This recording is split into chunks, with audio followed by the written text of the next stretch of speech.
All right, so good afternoon, everybody. TK Keene, I'm Administrator of the Division of Financial Regulation and the State Insurance Commissioner, and happy to welcome you to the 7th Annual Public Hearing on Prescription Drug Prices. We have 3 presentations for today. First, we will hear from the division staff about the 2025 report and the findings and related recommendations. We also have 2 panel presentations of invited speakers and 2 opportunities for public comment. We encourage you to sign up to provide testimony using the chat, as some have already done. You're also free to email us written testimony after the hearing. And I should note that this is a public hearing, so we'll be abiding by public meeting laws and related regulations. I'm here to serve as a facilitator for today, and we are fortunate enough to have 4 legislators with us to help moderate and ask questions and share in the conversation. I'll let each of them introduce themselves, starting with Senator Patterson. I'm Senator Deb Patterson. It's wonderful to be here this afternoon. Good afternoon to everyone, and thank you for the opportunity to be here again this year. Having read the report, we have much exciting to learn from that, and I'm looking forward to the panels as well. Hi, everyone. My name is Representative Rob Nose. I represent House District 42, which is inner southeast and a little bit of inner northeast Portland, just across the river from downtown. And I'm also the chair of the House Healthcare Committee, and I'm delighted to be here as well. And online, Representative Levy. Thank you. Hi, everyone. Representative Emerson Levy here, representing Ben, Redmond, and Sisters. Central Oregon is the hub of healthcare for Central Oregon and the rest of the state, and really excited to be here today. Thank you.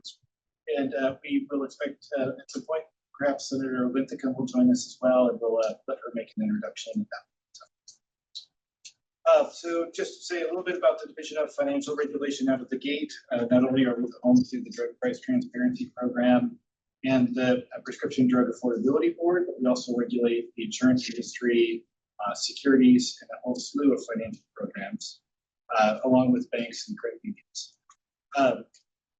We are part of the Department of Consumer and Business Services, which is the state's largest consumer protection agency. During today's hearing, we'll be sharing information about the Drug Price Transparency Program, which was created in 2018 by the Prescription Drug Price Transparency Act. We'll also discuss details from the 2025 annual report, which is available on our website. You're going to hear today from invited panelists on 2 important topics. The first is biosimilars, and the second is alternative financing for prescription drugs that create issues for our traditional insurance models. We'll have presenters from academia, consumer advocacy, government, and industry to talk about those topics. Most importantly, before this hearing, we did reach out to Oregonians and asked them to share stories that they had regarding prescription drug pricing. These stories and others are also included in the annual report, and we encourage you to read each of the stories that have been provided. I would like to highlight just a few of these stories and help to tee up the conversation and what's to come. So the first one, in 2024, I had a high deductible health plan through Regents Blue Cross Blue Shield. I've been on the same generic drug for years. It usually costs $4 for 90 days, filled through their contracted pharmacy, Express Scripts. The explanation of benefits says Express Scripts billed Regents $10, and I paid $4. Due to a job change, I now have a similar high deductible health plan, but now through Primera Blue Cross Blue Shield. Primera uses the same pharmacy, Express Scripts. Explanation of benefits says Express Scripts billed Primera $525 for the same generic medication, and I paid $62. The change is so large that it really caught my attention. Yeah, it caught mine. Wow. Yeah. I would also state that prior to switching health insurance, I was told by Primera and Express Scripts that they could not give me an estimate as to how much this prescription would cost. It was very hard to make a decision, and I just had to do my best and pick a new insurance plan and hope it all worked out. This is not great, since the cost of medicine ranges from $50 to over $600, and it's totally unclear why there would be a range of this. In the end, they told me to look at their drug schedules. When I looked at the prescription through their pharmacy, Express Scripts, it cost $442. different than what their drug schedule said. And then through Safeway, it costs $50, which was also different than the drug schedule said. And I'm finding this information confusing and not transparent. Me too. An additional story, my insurance coverage didn't change. The retail price listed on the pharmacy label didn't change, just the cost at CVS for my medication. It doubled. I know $5 to $10 isn't a wild price, but 100% increase is way higher than inflation. And the final story to share to keep things up. Last night, I called my Aetna insurance company and spoke with the pharmacy. I asked what my meds would cost next year. This year, for a 3-month supply of the medicine was $432 at Kroger that I picked up. The Aetna pharmacist looked it up and said, transfer your prescription to Walgreens. It'll cost you $249 there. The verification, she verified it would also be a 3-month supply. That's a $183 difference. Wow, how can Fred Meyer get away with overcharging like that? So for audience awareness, a PBM or an insurance company may negotiate different prices for customers at different pharmacies, even though they're all a network, because some pharmacies, because some networks have different compensation levels. So there could be quite a few things at play there, but just sharing the highlights of these consumer stories. So these are just a few of the real life stories and really speak to what the program is all about, elevating policymakers to make decisions, as well as how impactful this is on individual lives. I would like to also mention a bit about the lawsuit related to the Pharmaceutical Research and Manufacturers of America, the pharma lawsuit from 2019. So this past August, the Ninth Circuit Court of Appeals ruled that the Drug Price Transparency Act does not violate the First or Fifth Amendments to the U.S. Constitution. Excellent. A 3-judge panel of the court reversed the district court's ruling. Pharma's request for a rehearing by a full appellate court panel was denied in October, which effectively puts an end to this lawsuit. Are they going to appeal? I believe, according to DOJ, that there's no time for that they're not. So I think we're left where we are. As a result of the Ninth Circuit ruling, we're going to reinstate the annual reporting for prescription drugs with price increases for this year. This will apply to drugs that had qualifying price increases in calendar year 2025. So we'll be issuing temporary rules to reinstate reporting and the due dates. And this is the centerpiece of the law that we passed. It is. Finally gets to implement the bill as intended. That's excellent. And will we catch up on the data that was missed? I think we're still working to determine that. I think we're starting at 2025 and then we'll have to figure out, looking backwards, if that from a bandwidth standpoint, a knowledge-based standpoint, and also get the account from our DOJ, if that would be Thinking particularly drug that we would bring that. right. Hopefully that'd be valuable information. With that, guidance is forthcoming, along with updates to the reporting system. So I'll go ahead and turn over to Sarah Young to talk about the Prescription Drug Ability Board to help us further tee up this conversation. Great, thank you, TK. And again, thank you to the legislators for joining us today. I am Sarah Young, and I use she, her pronouns. I am the Executive Director for Oregon's Prescription Drug Affordability Board, and I also manage the Drug Price Transparency Program. So it's important to remember that these are two distinct programs with separate authorities, and today's hearing is really about the Price Transparency Program. However, of course, both programs are related to drug pricing, and the people attending this hearing may well be interested in both. So the Prescription Drug Affordability Board, also known as the PDAF, is an 8-member board appointed by the governor and confirmed by the Senate, and its legislative charge is to protect residents of Oregon, state and local governments, commercial health plans, healthcare providers, pharmacies, and other stakeholders in the state from the high cost of prescription drugs. Our PDAP meets monthly, and you are all invited to attend those public meetings. The next board meeting will be in 2 weeks on December 17th, and the board will be focusing on finalizing its annual report to the Legislative Assembly which includes policy recommendations for making prescription drugs more affordable in our state.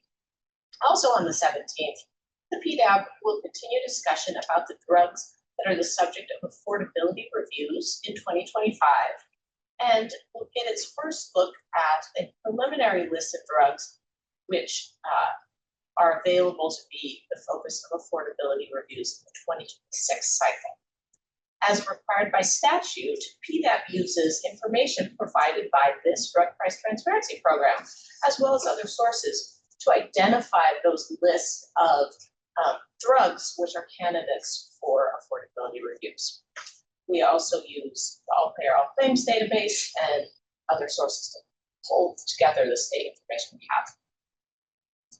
And to share a little bit of context, as part of selecting drugs for those 2026 reviews, the board will be evaluating the information reported by insurance carriers and drug manufacturers. And Taryn will shortly be presenting a high-level overview of that information, again, as reported to DPT shortly.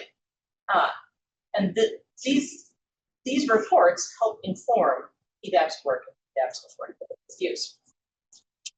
An affordability review is a qualitative and quantitative data assessment that includes consumer and patient engagement to determine if specific drugs may create affordability challenges for healthcare systems or high out-of-pocket costs for patients in Oregon. And the PDAP welcomes public comment on the drugs under review and other parts of their work, and you can easily submit comments through their website. You can also review all of the board and supporting information, again, on the board website, and that's all public facing. And I really want to express our collective appreciation and gratitude for everyone participating today, for Oregonians who have been willing to share their stories with us, to our presenters, moderators, and experts, and for all of you joining us this afternoon. So with that, let's hear the details. Thank you, Sarah. So first up on the agenda will be the presentation by the drug price transparency team. We'll then follow with public comment period. So this is really designed legislative panel for you all to ask questions in real time and engage this group in real time. So feel free. No need to hold your questions to the end as they walk through it. We'll look forward to what the information contains and the conversation to come. Here we go. Thank you. Thank you, TK, and hello, everyone, and thank you for joining us at this hearing. We really appreciate you being here. And we have two of our legislators made it in person, others online. We do appreciate them being able to join us today. I am Sophia Parra. I use she, her pronouns, and I'm the program coordinator for the Oregon Drug Price Transparency Program. I'll give you some information about the program. Taryn will take you through the details, and Numi will cover our policy recommendations.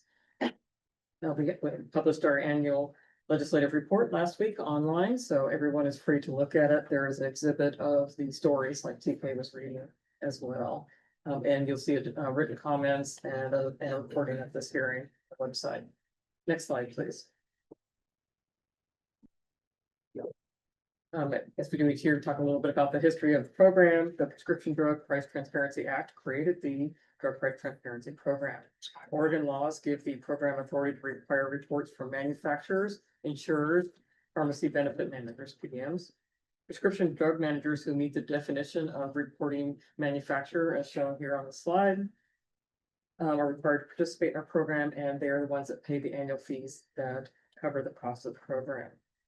Next slide, please. Can I ask a quick question before you go on? Yes. Have any manufacturers left the state of Oregon since the start? I mean, have you heard that someone says, we're not gonna sell our drugs in Oregon anymore because we have to report? I don't know that they've started doing that any differently because there's a lot of other states requiring reporting now too. So I haven't seen that in particular. There are some that were signed up that have told us, we've never sold in your state because we're only selling to this little small hospital chain over on the East Coast or something. And so we've said, oh, okay, well, in that case, and they're also, we had some other things that supported what they were saying. So Oregon is not an outlier in requiring this type of reporting? There are many, Thank you. many states requiring similar reporting and fees. Thank you. Next slide, please. I like to show this supply chain diagram because it just shows how convoluted it may be. We just heard a story about someone who has to go to a different pharmacy to get completely different pricing, and it just gets really crazy. There's just a lot of players involved. And all we're trying to do is get a drug from a manufacturer to a consumer, and this is all the work that has to go through it. So this example is someone who has insurance and is trying to get a brand name prescription drug, but there are other supply chain routes that people might have to go, other players that might be involved and things like that. It's kind of hard to keep up with sometimes. So just wanted to show that. Next slide, please. There are 3 reports that the manufacturer is required to file with us. The first one is if they meet the threshold. The first one is new drugs. We've had the threshold set at 670 because that was the amount for Medicare Part D specialty drugs at the time the program began in 2019, and our amount is set by rule. So we recently, in 2025, updated our rule to move to the new amount set by Medicare, which is $950 for a 30-day supply. So those will be the amounts that Taryn will be showing you data for next year in next year's report. But for this year and prior, it was 670 for a 30-day supply. Then they also do annual increase reports. This is if there's a 10% increase or more for a drug that's $100 or more for a 1-month supply. And then, of course, in the current reporting, if they also had a manufacturer patient assistance program. Then manufacturers report to us for 60 days ahead of a planned price increase if it meets these thresholds that are vary for brand and generic. Insurers, we get top 25, most costly, most prescribed, with greatest increase. And then we how much drugs impact their premiums. So that's an interesting view. And then for PBMs, we get reports on the payments that they get from manufacturers and insurers and where that money goes. And finally, we really need information from consumers. That would be so helpful to us. We have struggled to get consumers to report to us on their high cost or price increases, but that would really tell us where it is at the very end. We've got some of the players involved at the beginning, and it would really help. We'd really encourage consumers to report to us. We've tried to make it easier. We've got different languages they can call us, try to help them through it, that would all be encouraged. And then, of course, sending stories like the ones TK shared already. You can see the rest in the exhibit of the report. Next slide, please. I just want to share a little bit about our compliance efforts with the manufacturers. It has been improving. We file the reports and we review it. We look for missing and incomplete data. With the education and responses from them, our quality of data has improved a great deal. And so I think it's been really helpful to have those compliance efforts. If they don't, we do a non-compliance letter and can send them to our enforcement unit where civil penalties can be pursued. They also make trade secret claims, so that prevents us from publishing it until we've had a chance to review that trade secret claim. And if we disagree with it, then we will go ahead and publish it. If we can't dispute their claim, then we will keep it as a trade secret. And you can see anything that is either not claimed as a trade secret, whether that was their intention or not, and on the data transparency side, or things that we have already reviewed through.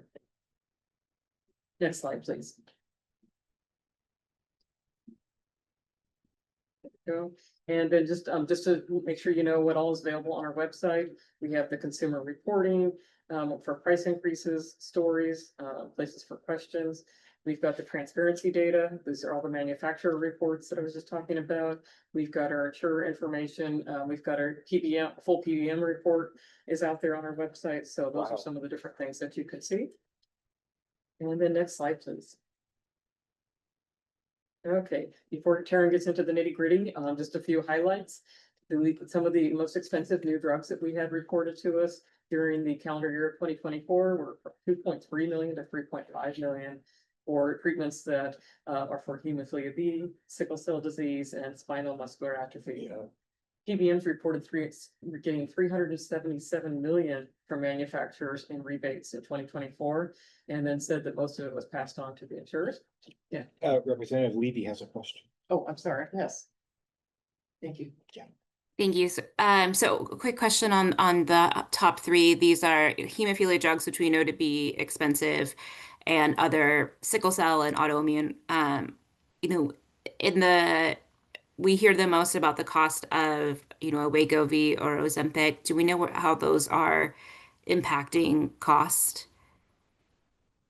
I know Taryn will get into some details when he goes over all of the higher cost drugs, so you should hear some more information about that. And he specifically looked at some of the biosimilars that for Humira and Stelara, it was in the report. So there's some good details in there too. I don't feel time to cover everything, but he'll at least go into some of the details. So you should get some more info from him. I appreciate it. Thank you so much. Yes, no problem. And then just the last thing to highlight was that these rebates that insurers ended up with passing through from their PBMs, ranging from 15 to 30% of their total pharmacy spending. So just a few highlights, and I'll go ahead and pass it over to Taryn to go over details. Hello, everybody. How's my audio visual? We have a green light. Okay, excellent. Thank you, Sophie. My name is Taryn Hines. I use he, him pronouns. I'm the research analyst for the Drug Price Transparency Program here in Oregon. Today, I'll be discussing parts of this year's legislative report. Now, there is a Q&A section at the end, but feel free to ask questions throughout, and I will try to answer them timely. We've got some new topics this year, so if you aren't seeing something from last year's slides, it is most likely still in the full report. Now, I would encourage everybody to read that full report in more detail, but here are the main points. Citing various sources within the report, I present some figures. In 2023, U.S. national health expenditure reached $4.9 trillion. Wow. That is a 7.5% growth from the prior year. And about $450 billion of that was retail prescription drug spending.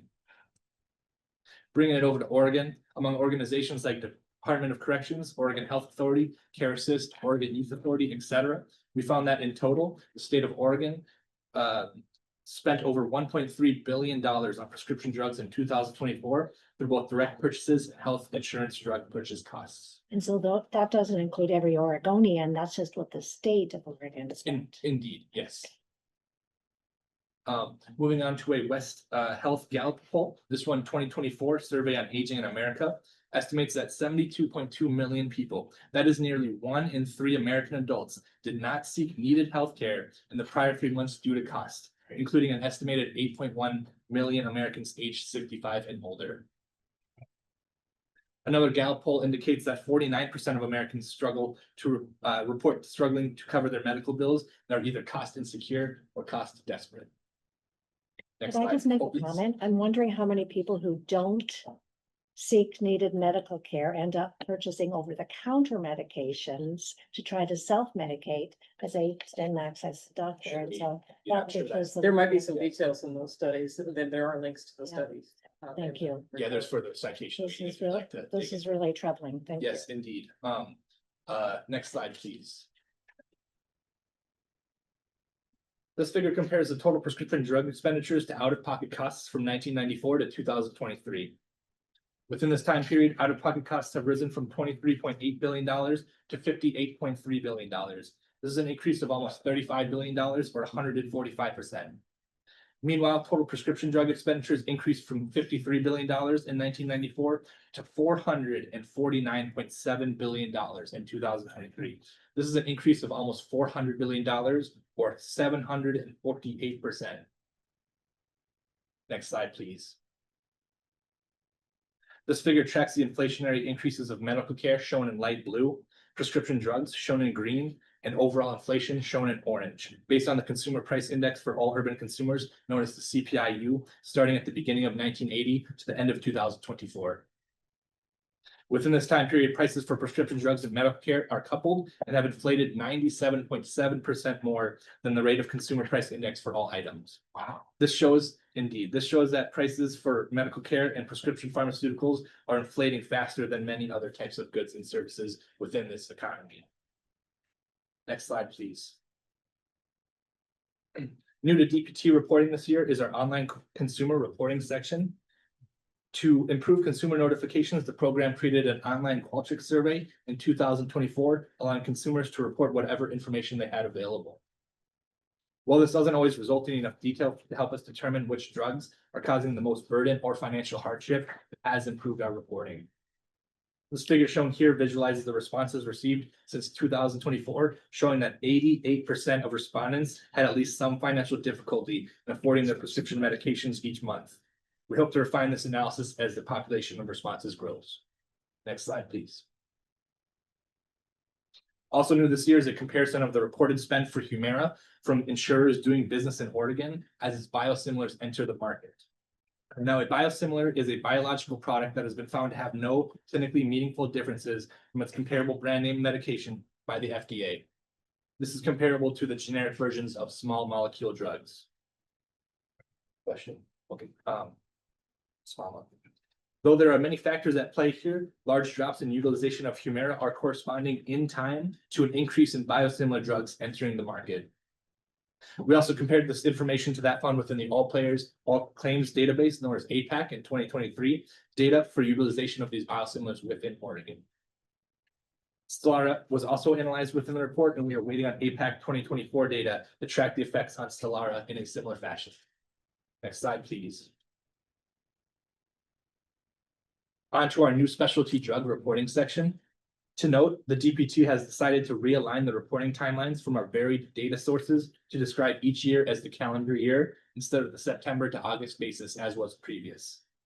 This better aligns the timeframe to match our insurer and PBM data windows, turning this report into a snapshot of one calendar year for every year for all of our data. This means that some data overlap did happen this year that will not occur on next year's report. In the figure shown here, the red bars represent the proportion of entries considered generic, and the blue bars represent the proportion of entries considered brand name. We received 289 new prescription drug reports for generic drugs that came from 66 unique manufacturers, and 258 new prescription drug reports for brand name drugs that came from 85 unique manufacturers. This information is displayed year to year in the left figure. Note that some drugs have multiple reports to report different strengths or package sizes.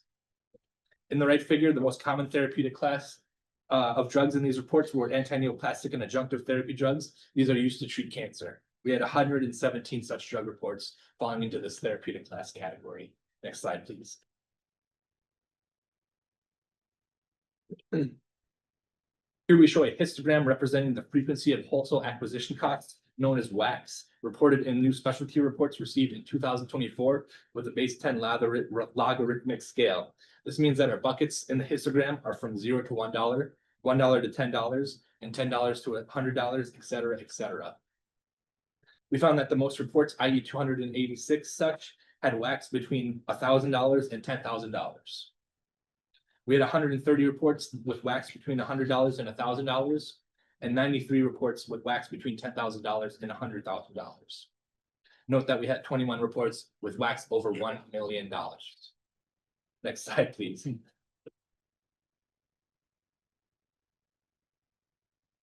The program received new prescription drug reports for drugs with WACs. Back for a Yes, second. yes, ma'am. Related to those 21 at the highest level, were those 21 unique manufacturers, or did they tend to be grouped within a certain? It's each NDC. Yeah, NDC, so these are single drugs Right. reported by NDC, and I think in the full report, I might have said who is giving these reports, but I don't think we tracked the 21 million. We do have that information. I don't know if it's in the report. Okay, I'll follow up with Like you if they later. had 5 variations on a drug, Yeah. then we would have got 5 reports on the same drug. Oh, I see. Same manufacturer. Oh, okay, that's. I'd be happy to follow up No, with you that's as well on fine. that. Thank Okay, you. yeah, understood. Yes, we are here. Okay. The program received new prescription drug reports for drugs with WACs ranging from $5.61 to $3.5 million. The highest WAC reported for this year was for Becvez at $3.5 million. Becvez is a hematological agent and was taken off the market by Pfizer since the report was filed. The second and third highest reported WACs were for Lyfgenia at $3.1 million and Zolgensma at $2.3 million. Taryn, there's a question. Yeah. What is it, PB? Thank you. Sorry, another quick question. I assume because these are for blood clotting that do they have these top 3? Do they have orphan drug designations? We did not track that within this report, but we can definitely follow up on that if needed.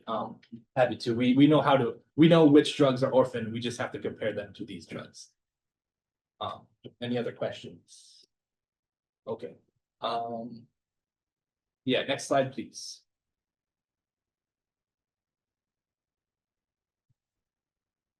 This figure here shows the 10 highest WACs for new generic reports reported to the program this year. Again, these prices are not necessarily the same that would be billed to patients or insurance, but it is a factor in that price. While these entries of the top 10 highest gross WACs among reported generics, we have added the unit WAC due to package sizes and package differences for better comparison. Here we can see that generic pricing tends to be lower than that of brand name drugs, even the most expensive generics. Next slide, please. Manufacturers of brand name drugs reported almost $3.6 billion in total marketing spend in reports received in 2024. The amounts for marketing are generally representative of the spending of drugs during the spending during the first year a drug is on the market. Manufacturers did not classify around 60% or $2.16 billion of their total marketing spending amounts. The remaining classified 40% of the marketing spend was split between direct to consumer marketing at $691.3 million and direct to healthcare provider marketing at $738.3 million. Next slide, please.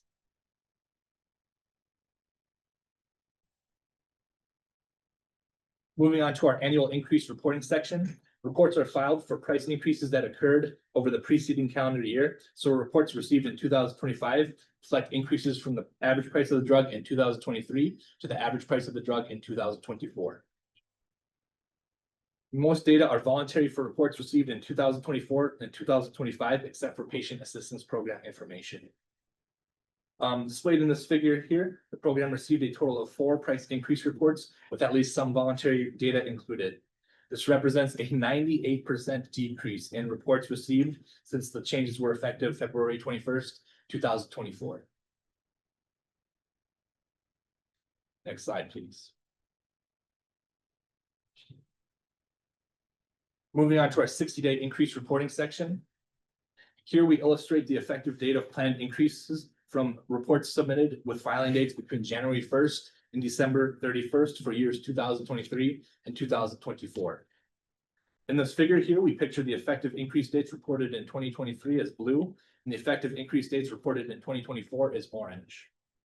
For both years, most of these price increases came at the beginning of each year. Additionally, this year, Pfizer submitted the most reports of this type at 122 such reports. Next slide, please. Okay, looks like we're good. On to our pharmacy benefit manager section. Since 2024, Oregon law requires pharmacy benefit managers, known as PBMs, to report information to the Drug Price Transparency Program each year. PBMs licensed in Oregon are required to provide data by fields by June 1st for the preceding calendar year. This figure here contains the aggregated total of each data field reported, and not included here are the corresponding averages per PBM reporting that same data field.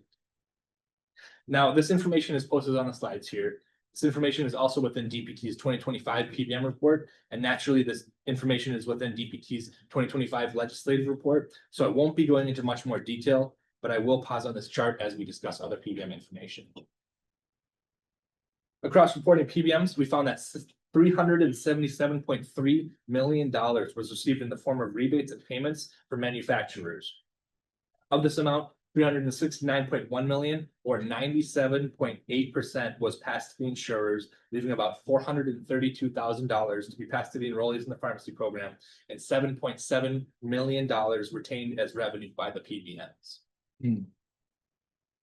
Next slide, please.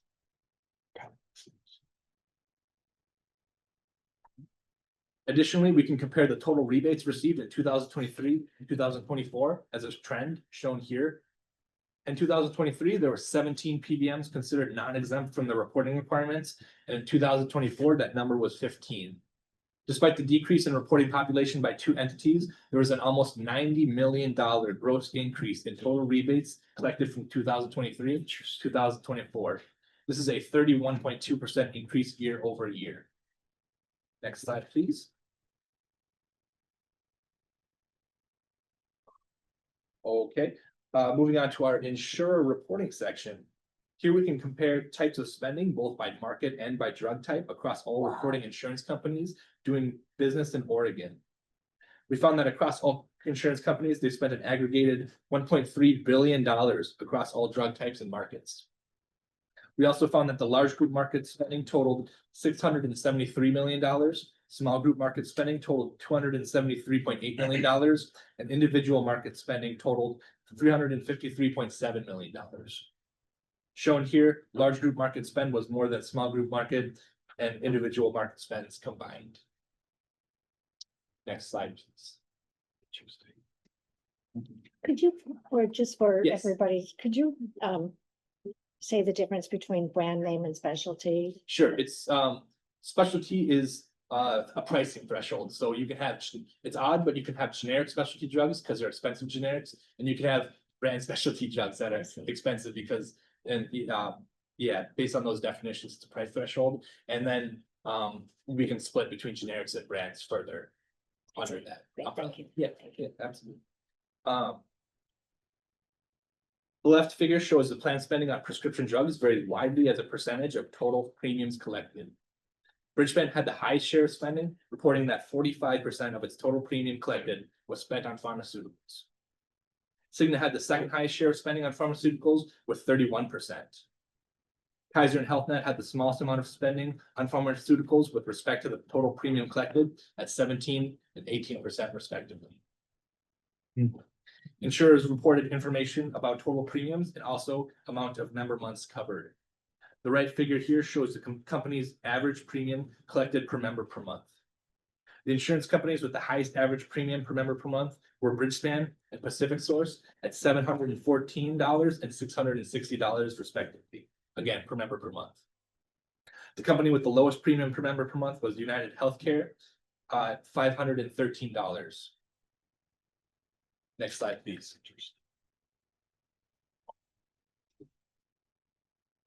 In the next three figures, gray portions will represent specialty spending, orange will represent brand spending, and blue will represent generic spending within these next figures.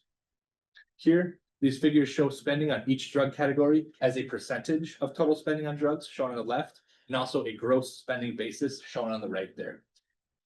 Across the board, all plans spent the most on specialty drugs and the least on generic drugs. However, this is the opposite to actual volume of prescriptions written. Generic drugs tend to dominate the number of prescriptions, but are low in total spending, where specialty drugs tend to dominate the total spend while being low in prescription counts. Brand name drugs tend to find themselves in between. Next slide, please. Here we compare the total spending from insurers on generic, brand name, and specialty pharmaceuticals reported to the DPT program year to year. In 2022, we received information from 9 insurers, while in 2023 and 2024, we received data from 11 insurers. Since 2019, generic spending in Oregon by reporting insurers has increased by $57.6 million to 2004. Within the same time period, brand name spending has increased by $35.5 million. Specialty spending has increased by $294.1 million. Next slide, please. The price of a drug is influenced by many factors, but manufacturer rebates are one of the most significant. Typically, a manufacturer will pay a rebate for a portfolio of drugs known as a formulary rather than a drug-by-drug basis. Rebates are generally paid to insurers and negotiated by intermediary companies known as pharmacy benefit managers, or PBMs. Insurance companies use these rebates typically to lower their premiums. As a program, we gather cost information from insurers net of rebates to the maximum extent possible. We also collect data on the total amount of rebates received from each insurer compared to the total spend on drugs. In the figure shown here, blue bars will represent the amount of costs that were covered by rebates, while the orange bars will represent the remaining costs to be paid by the insurance companies. Manufacturer rebates and other price concessions were reported by insurance companies, as well as total dollars paid by carrier after the rebates. Amounts from individual, large group, and small group spending were added together across the. We found that this year, United Healthcare reported the highest percentage of rebates compared to total spent at 30.1%. Hayden and Providence came in at second and third place, reporting 26.5% and 25.2% respectively. Kaiser once again this year reported the lowest amount of rebates at 0.5% of spending covered by such rebates. Next slide, please. Good.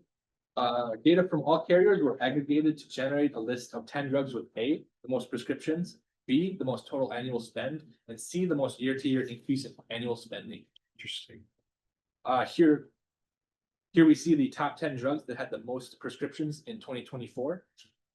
We found that amphetamine, atorvastatin, and levothyroxine are the most, second most, and third most prescribed drugs among carrier reported data. Next slide, please. Wait, before you Yes, go, sir. what is an antihyperlipidemic? Antihyperlipidemic. Yes. It's I think it's a cholesterol medication. Let me check That sounds, okay, that was gonna be yours should kind of be my appendix If guess. you'd like a formal And definition. then. So that is the most common one along with antidepressants. Yeah, there's an aggregate statistic in the report that counts up the prescriptions for the antidepressants. So just for that first question, sorry, Representative Notes, the antihyperlipidemic is these medicines that lower cholesterol or fat levels in the blood to protect the heart health. And you wanted the total of the depression drugs.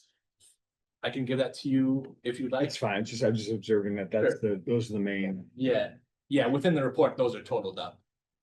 Just as though, but yeah, quite a few antidepressants prescribed that year. Okay, and these are brands or no? A just- mixture. Okay, Mixture, yes. Okay. Okay, great. Let's see where I'm prescribed. Next slide, please. Here are the 10 drugs with the highest total annual spend in 2024. Skyrizi was the drug with the most total annual spending in 2024 at $37.5 million, followed by Keytruda at $36.5 million and Stelara at $35.7 million. Humira, which has dominated the top spot here since the program's inception, has dropped to the number 7 most costly. 9 of the drugs on this year's most costly table that were also on last year's table are Skyrizi, Keytruda, Stelara, Ozempic, Biktarvy, Humira, Entyvio, Cosentyx, and Dupixent. no advertisers, that's Next slide, Yeah. please. Here are the 10 drugs that experienced the highest increase in total annual planned spending. Skyrizi, which was the most costly drug this year, was also the drug that experienced the highest increase in year-to-year spending, with an increase of about $15.7 million. 5 of the drugs on this year's greatest increase in planned spending table that were also on last year's table are Skyrizi, Ozempic, Stelara, Keytruda, and Dupixent. Next slide, please. I will now hand things off to our Senior Policy Advisor, Numi Griffith, to share some policy recommendations from this year's report.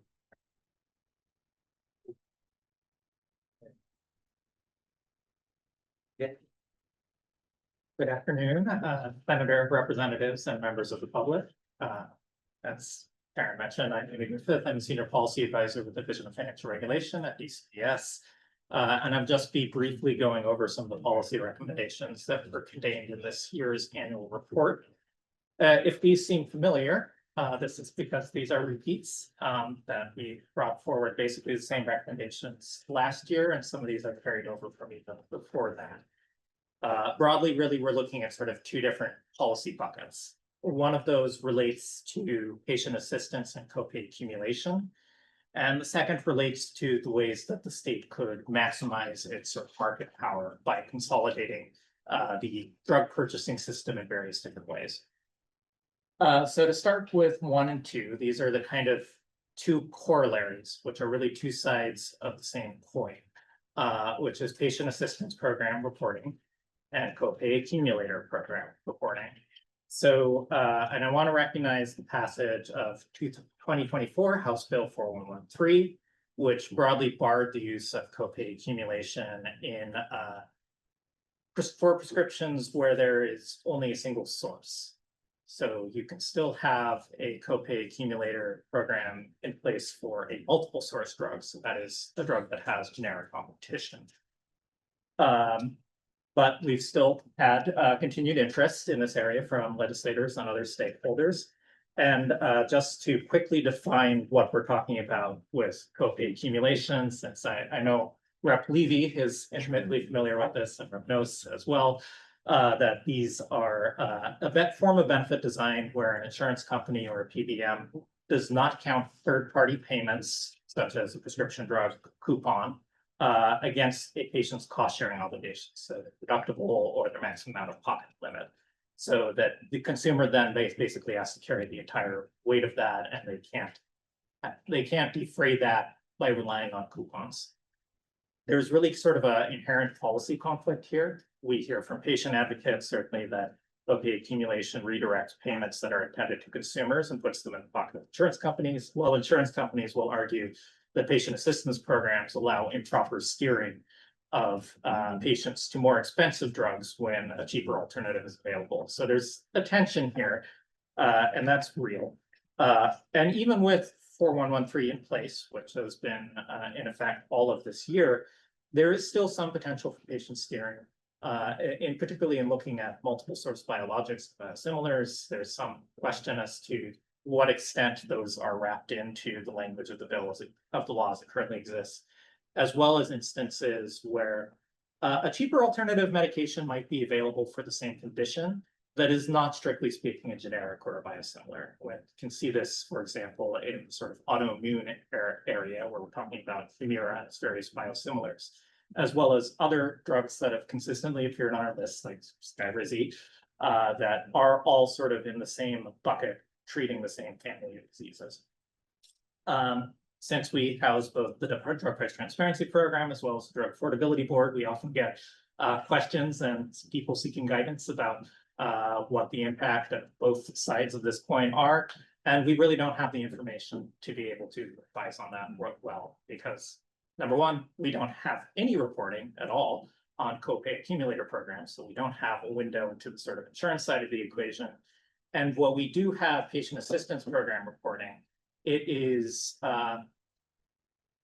not designed in a way that is well targeted to where we would actually be collecting the relevant information. We collect patient assistance program information as part of our new drug reports, whereas, like as I mentioned before, the potential policy problem comes up in a drug that has been on the market long enough that it's starting to have generic competition. And so there's that potential for steering coming in. So we're looking to, and I won't get into this super deep technical specifications of the recommendation here, but sort of the broad picture is that we think that we should have better targeted reporting on patient assistance programs, and we should have any reporting on copay accumulation.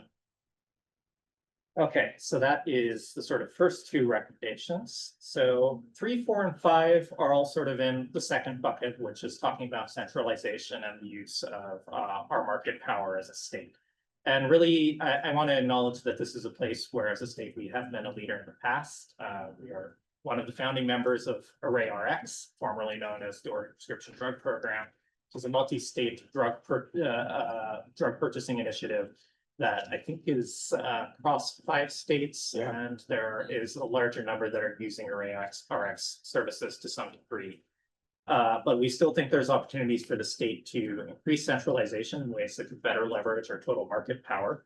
And if we could just move to the next slide. So number 3 is on here, talking about bulk purchasing. That's really the bread and butter of what ArrayRx has been historically. But then going on to 4, talking about possible centralization of state Medicaid drug purchasing. Right now, of course, Medicaid managed care, well, Medicaid as a whole does benefit from the Medicaid drug rebate program. There is some degree of fragmentation in drug purchasing in Medicaid managed care for Oregon. That each CCO, each coordinated care organization, has its own contract with its own PBM that is going to be pointing in different directions, and potentially we're not necessarily maximizing the savings that we could be getting through that program. This was actually something that was highlighted in the Secretary of State's report from 2023, really saying that we're not able to do an accountability review of PBMs for serving CCOs because there's just too much difference, too much fragmentation across the market. And finally, recommendation 5 really relates to sort of the idea of centralizing both pharmacy purchasing and pharmacy purchasing analytics across various state programs. You heard the reference up at the top of the day that there's lots of different state programs. So it's not just the Health Authority and Medicaid, there's also corrections, there's various programs with human services. There's a lot out there. And really, we think that there is a potential that for, like with CCOs, right now things are fragmented. There's a lot of different things pointing in different directions, lots of people doing their own things. We think that there is potential to look at the entire system, try and bring everything together, get all of the data in one place, and really be able to see, are we getting the best deal that we can everywhere? And are we duplicating effort in any ways that are also costing the state money? So that is the recommendations for this year. I'll do my best to come up with something new for next year, but we shall see. I'd be happy to answer any questions, or if there's any questions for Karen that are left. Next slide is a question. Oh, yes. Go ahead and move on to the next slide so that we may begin our Q&A. we can highlight the Q&A I section. have a question. Unless there's someone from the public that has a question. Go ahead, Rep. Levy. Yeah, just really briefly, thanks for this presentation. With regards to 4113, we know not all insurance companies are complying. And so members of the public, if you're listening and you have a non-ERISA, non-state plan, a plan that was purchased on the ACA market, and you're not getting the effects of 4113, please reach out to my office or Chair Nos. We take a lot of these questions, and I'm really happy to help navigate through the process. For some of these insurance companies, it's new, so please reach out to us. We're really happy to help. Thanks, Representative. And just to also mention, of course, we do have consumer advocacy team within the Division of Financial Regulation. So if consumers think that their insurance company is not complying with state law in any way, we encourage them to bring complaints forward, because we're a complaint-driven enforcement agency, and if people aren't complaining, then we don't have any vision into that illegality, potential illegality. Rep. Nos. Where would legislators look to in state government to help us do a better job of analyzing whether or not it makes sense to centralize state Medicaid drug purchasing? I haven't delved deeply into this, but I know this is controversial. The CCOs see it one way at various times. The Health Authority has seen it another, and I'm just curious if there's any part of state government apparatus that has examined this or could. Yeah, thanks for that question, Representative. So these recommendations, a lot we were carrying over from last year, but we kind of finalized them back in September, I think. And oddly enough, there has been a lot happening in health policy, both at the national level and the state level. Really? Since September. Tell me more. I had no idea. Well, if you want to give me another 6 hours, Right. give a few thoughts off the top of my head. We'll need to have Prozac on hand. We're gonna talk for 6 hours about. I have heard it suggested in some other forums recently that since OHA does have greater visibility across the contracts that all of the CCOs have with their different PBMs, that there is the potential to do that sort of review. And I think that is the most logical place where something like that could take effect, is if the regulatory agency uses its power to kind of talk to the CCOs as their regulated entities and their contracted entities, since that's the way that's structured on their side, to say, hey, we really want to look and see what sort of deals you're getting, and actually do a sort of comprehensive system-wide comparison. So far, I feel like at the level that I've examined it at, which is more like in conversation like this, the answer I get is that it's complicated. It's not, well, like, you know, you look at a Kaiser Permanente, for example, who is able to use their national marketing, you know, their large network to sort of be able to leverage a rebate that maybe a more local insurance carrier here, or more local, you know, just a more local CCO can't do. And so I've never gotten a definitive answer. And then meanwhile, a little off the subject, I've been trying to figure out how to get pharmacists better compensated. And in my home state of Ohio, where I grew up, the Medicaid program consolidated.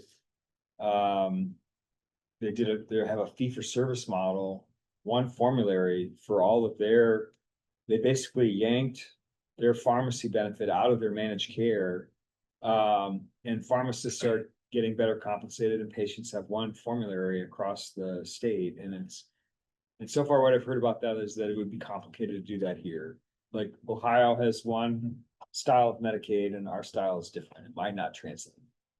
Well, certainly that's true. I mean, in some ways, the CCO model is not as unique as we might like to pretend that it is sometimes, that it is a managed care system that has some services carved out, behavioral health, et cetera.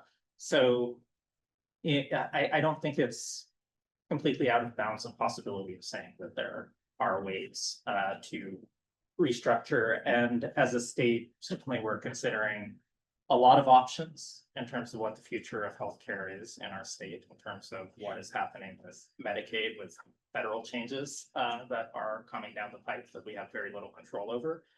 And that there is sort of definitely the possibility that I think a lot of things in the Medicaid model will stand to be reexamined in the next 2 to 3 years. I do too. So like, I don't think this is the end of that conversation. And certainly I think that looking at this particular idea, the centralization of Medicaid purchasing, unified formulary, single PPM, however you phrase it, or however it's structured, that is definitely something that is going to be looked at closely by the state in the near future. Agreed. Anything further from our legislator? I'd be Yes. interested to know what questions the public has. Yeah, I was going to suggest, I know we're running about 10 minutes behind, so maybe we could go to the public testimony part of the agenda here. And so reminder, we're gonna have to limit comments to 3 minutes, just given our time constraints. But if you would like to provide a written comment, you can do so. Written comment can be delivered to the email address up on the screen. And the first person, it looks like we have signed up for testimony is Tony Colho. Tony, are you online?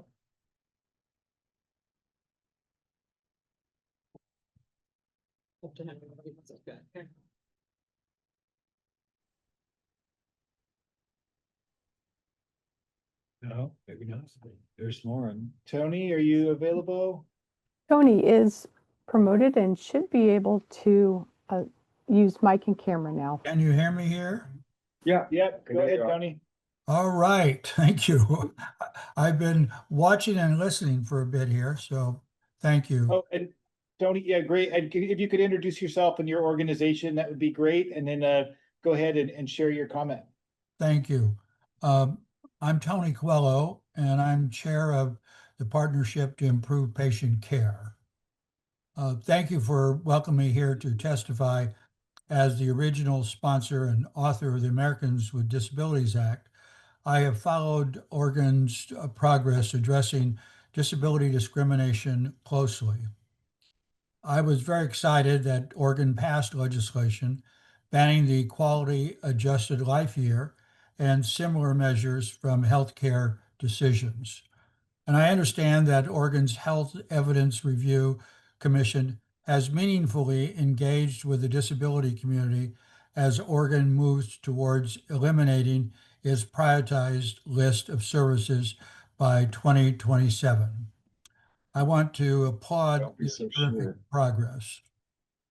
That being said, I understand that all states, including Oregon, must look for savings as they face significant budget cuts, particularly related to Medicaid.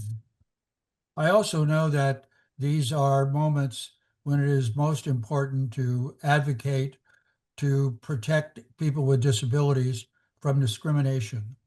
This hearing is about drug prices, and no one is more challenged by increasing out-of-pocket costs for healthcare than those of us with disabilities. But I remain concerned that the focus here is not exactly that. What is driving out-of-pocket cost increases? You invited the Institute of Clinical and Economic Review here today as a panelist, yet their work is part of the problem. You have heard from groups representing patients and people with disabilities for many, many years expressing concerns that ICER uses measures of value that discriminate, namely the quality adjusted life year and the equal value of the life year gained. When policies rely on these measures that devalue disabled lives, the result is that many patients find it harder to access health care. We may not be viewed by payers as worth treating because of how other people view our quality of life or how others view the impact of a treatment on our quality of life. And this is false. This discussion needs to also be about how payers deny coverage or use utilization management strategies like prior authorization and stop therapy to steer us away from what our doctors prescribe. Pricing and access are equally important to patients. I shared a story in my written testimony about being non-medically switched from a drug prescribed to me to another form of that drug. For seizure disorders, it is well known that this kind of change in our medication can be dangerous and actually trigger a seizure. Thankfully, I found a workaround to get the drug I was prescribed. But for several days, I was weak, depressed, and on the brink of a breakthrough seizure. My insurance company likely did not view my prescribed medication as valuable based on evidence related to the average patient. It is my hope that this panel is having that conversation and listening to patients and people with disabilities who experience healthcare emergencies because their payer refused to cover what they needed or would only cover it at a significant cost to the patient. State and federal laws ban quals and similar measures as the disability community outlined in written testimony. Which begs the question of as to why Oregon. Tony, I'm sorry to interrupt, but I need you to wrap up so we can move on to our next public comment, please. I just have a bit more and I'm done. Which begs the question as to why Oregon now seeks counsel from entities that view the quality adjusted life year as the gold standard for assessing healthcare value. I encourage you all to work closely with the Disability Rights Organization and the rest of the patient disability community to ensure that your efforts to cut costs are not doing so at the expense of those of us living with disabilities and serious chronic conditions. Thank you for consideration of my viewpoint. Thank you, Tony. And we do have Vicer on one of the panels acknowledging that. Absolutely. It's in a particular context. It's not hitting directly on the issue that you're discussing, but happy to discuss that particular topic with you offline, along with the drug price transparency team. So thank you. Break, by the way. Next is Seth Greiner. If you're on, could you come on camera and share your comment? Can you hear me? Yes. Good afternoon. Thank you very much. My name is Seth Greiner, and I am the Assistant Director of Government Affairs with the National Multiple Sclerosis Society. The Society would like to highlight some issues around accessing needed medications and the cost of living with MS. I also submitted written testimony with more detail, so please do refer to that. Multiple sclerosis is an unpredictable disease of the central nervous system with no cure. Symptoms vary from person to person, but include disabling fatigue, mobility challenges, increased disability progression, cognitive changes, and vision issues. An estimated 1 million people live with MS in the United States. Regarding drugs, there is no single agent that is best for people living with MS, as the disease presents differently in each person. But there are now over 20 name brand, generic, and biosimilar medications available. These medications are referred to as disease-modifying therapies, or DMTs. Most important is that every person's response to a DMT will vary. Early and ongoing treatment is the only way to alter the course of the disease, slow the accumulation of disability, and protect the brain and central nervous system from irreversible damage. It is common for people with MS to move through several different DMTs throughout their life as they confront reoccurring disease activity. Managing MS can be a difficult process that requires several trial and error changes before finding the one therapy that is most effective at controlling progression with the fewest negative side effects.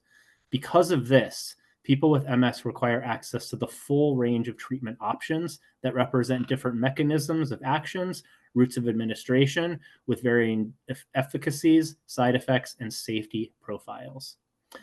Additionally, MS is an expensive disease, with total cost of living with multiple sclerosis estimated by the society at $88,000 per year, with disease-modifying therapies being the largest component of this.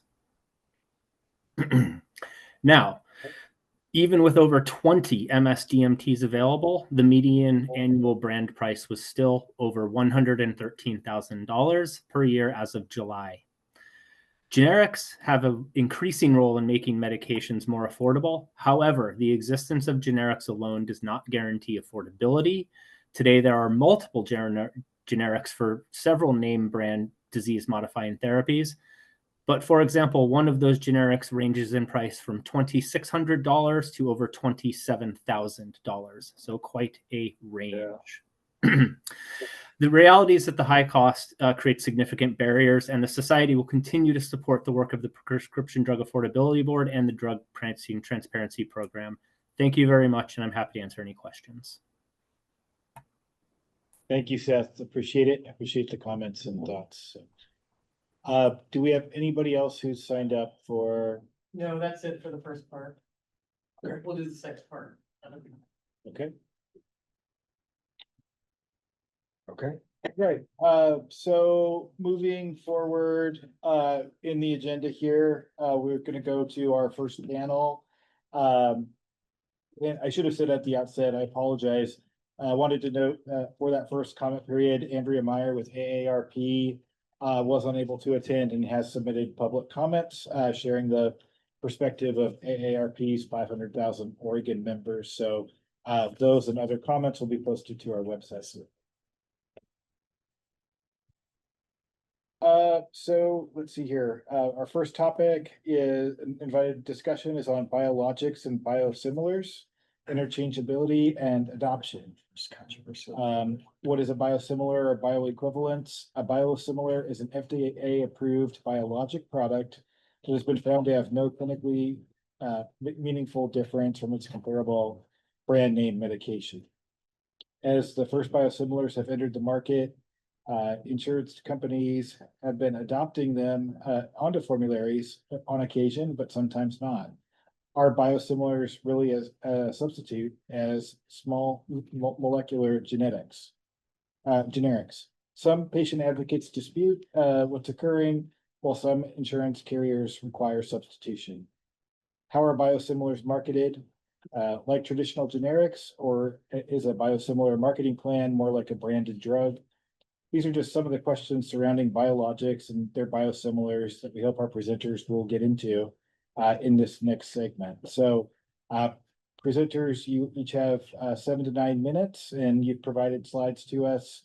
So we'll go to our first speaker, which is Ben Rome. Ben, if you could introduce yourself and go ahead and begin your presentation. Great, thanks so much, and thanks for inviting me to be here today. It's great to see you all. I'm sorry I couldn't be there in person. But my name is Ben Rome. I am an assistant professor of medicine at Harvard Medical School. I am a general internist and primary care physician and health policy researcher at Brigham and Women's Hospital in Boston. And my research focuses around the cost, affordability, and use of prescription drugs, and I have a particular interest in biologics and biosimilar competition and generic competition as well. Moving on to the next slide, I just included my research grant disclosures for your reference, and then moving forward. So based on the introduction and hearing some of the report findings from you all, you will not be surprised by this, but biologic drugs are a growing source of prescription drug spending in the United States, representing a very small fraction of the use of prescription drugs, about 2%, maybe 3%, but more than half of spending on prescription drugs in the US. And spending on biologics in particular has been really the source of growth of spending in the last several years, with spending increasing by 80% from 2019 to 2024, even while spending on small molecule drugs has relatively flattened out. Next slide, please. So that was the impetus for Congress implementing a pathway for biosimilars through the Biologic Price and Competition Innovation Act. This was passed as part of the Affordable Care Act of 2009. I'm sure it's the piece that you're all most familiar with of the ACA.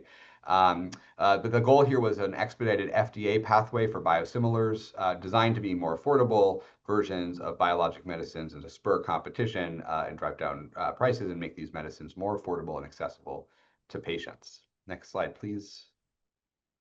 The hope was to replicate the success of generic drug competition, which is really remarkably successful in the United States and is the main source of controlling prescription drug costs that we have.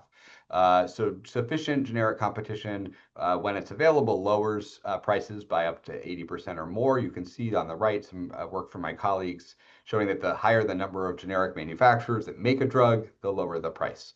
Generic drugs now account for 9 out of 10 prescriptions in the United States, but less than 20% of spending. And so that is a remarkable figure and just points to the success of how much generics have saved for the healthcare system since the 1980s. Next slide, please. So why are biologics different and why not just do exactly what you did with generics? So there are differences between biologics and small molecules, and therefore there's differences in how FDA or Congress and the FDA then had to approach regulation of their follow-on products. So for small molecule drugs, they're well-defined, they have a chemical structure that can be relatively easily replicated, and it can be very easy to test whether one version is the exact same molecule as the other molecule. So generic drugs are the same molecule and need to be bioequivalent to the original. The testing for bioequivalence does not require substantial clinical testing. You just need to make sure that the drug, when it's administered to humans, has a similar sort of uptake in the body and has similar levels and distribution. By comparison, biologic drugs have a complex structure that varies from batch to batch. And that's because most biologics are made from living cells, meaning that biologic, even the same manufacturer, same process, made today versus next week, could have small differences that you could detect in very detailed analytic testing, but that might not meaningfully impact the clinical use of that drug. So because of those differences, even between a biologic and itself, there's no way to say that a biosimilar is exactly the same as the biologic. It's just impossible. So biosimilars by law must be highly similar and have no clinically meaningful differences from the original. And this last piece of clinically meaningful differences has meant that for the past decade, most biosimilars are tested in head-to-head clinical trials against the biologic product before they're approved in at least one of the indications for that drug. On the next slide. One other big difference between biosimilars and generics is that biosimilars, unlike generics, are not automatically deemed interchangeable with the original biologic. Let me define what I mean by that. Nearly all FDA-approved generic drugs are deemed therapeutically equivalent. That's a term by the FDA to the original brand name drug, which means that pharmacists can automatically substitute them unless a prescriber specifies dispense as written. This is partly because of the FDA and partly because of state laws that designate pharmacist substitution, including in Oregon. Yeah. By contrast, Congress, when it created the biosimilar pathway, set separate standards for biosimilars to be deemed interchangeable with the reference product, meaning like generics, they could be substituted by a pharmacist without input from the prescriber. And because of this separate requirement, the FDA had separate standards for interchangeability and required additional studies.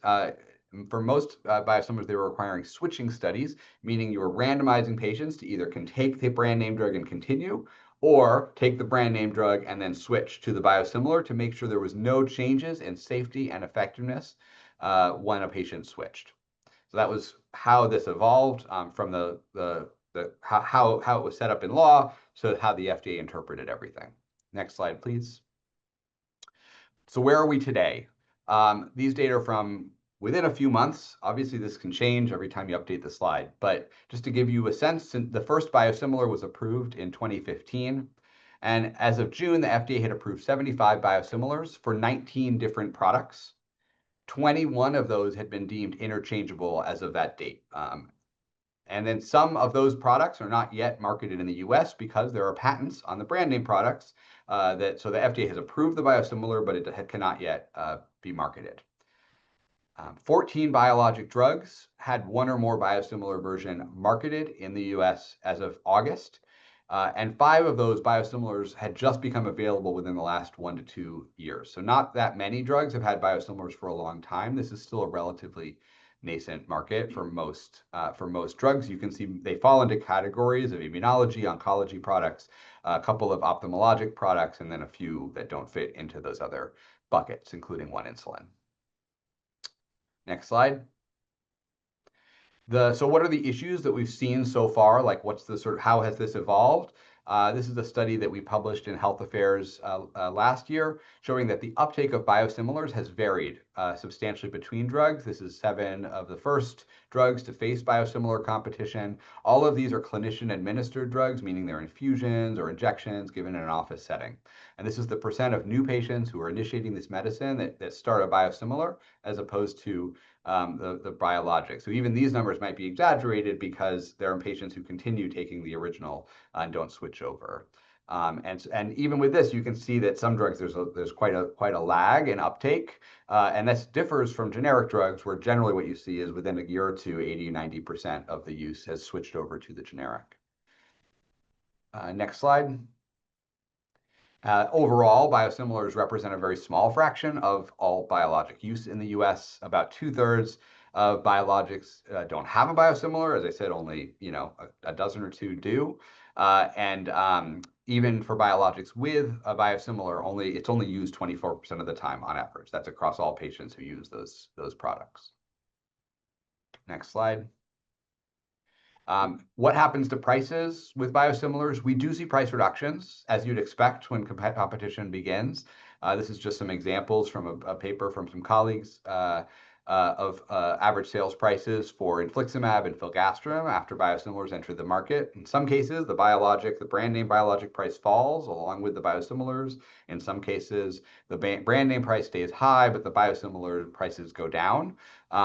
In general, I think that consensus is that the prices do go down. They probably don't go down. They don't go down as much as with generics, in part because there aren't as many competitors. But even accounting for that, there are some studies that show that the price reductions may not be quite as substantial as what we've seen with generics. Next slide. And biosimilar competition has, the big problem is whether this improves access for patients. And we did a study and published this recently, showing that among about 190,000 patients who had commercial insurance who were using one of these 7 biologics that face biosimilar competition, clinician-administered drugs, that out-of-pocket costs for patients continued to rise even after biosimilars entered the market in some cases. It was variable. There were a couple drugs where that wasn't the case, and maybe the out-of-pocket cost started to decline. But this wasn't consistent, which is what you would hope. You'd hope that the savings are passed on consistently to patients who use these medicines. Next slide. So what's changed recently? The FDA has made 2 big changes, announced 2 big changes in the last couple of years, designed to streamline the biosimilar process and really responsive to what we've learned over the last decade from the data they've received.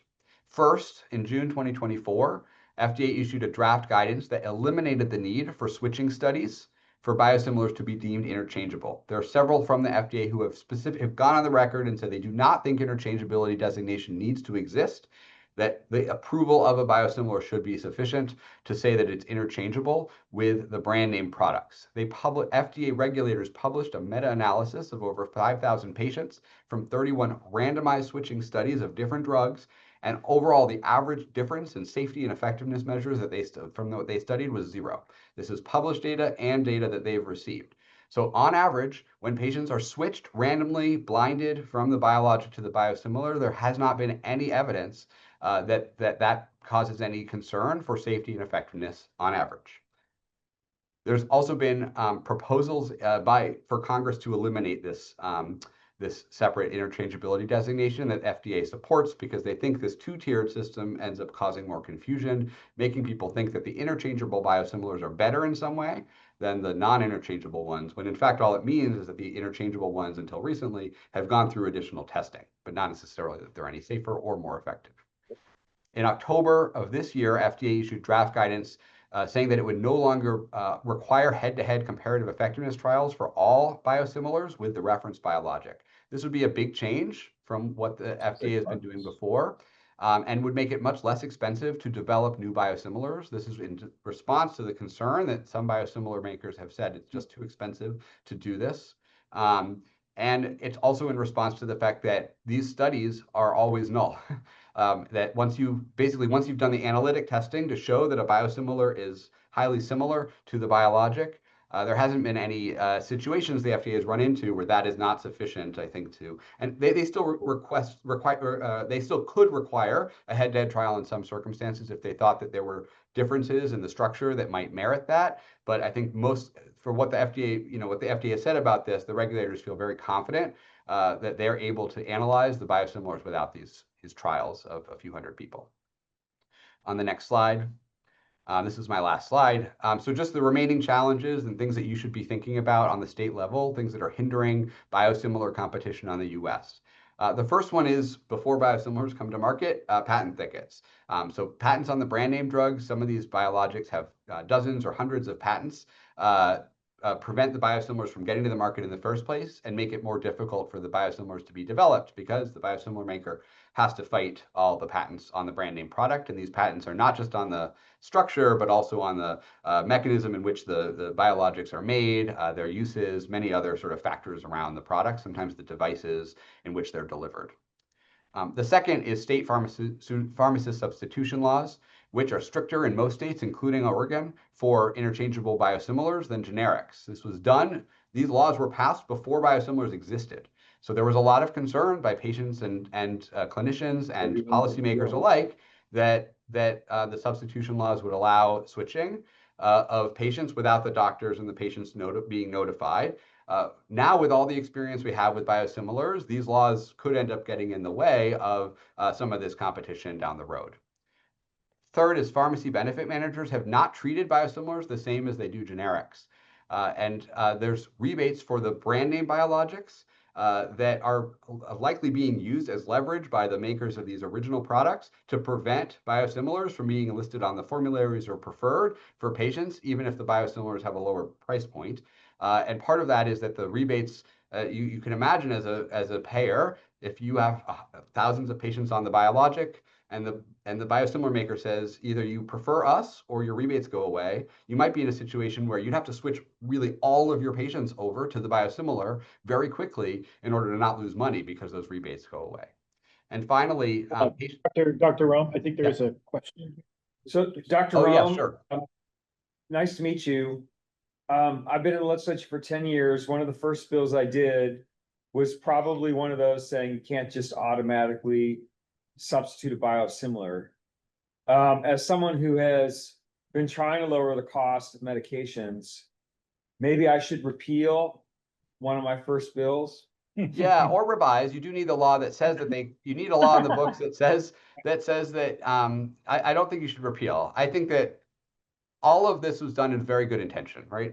Policymakers and like yourselves are working with very good intention.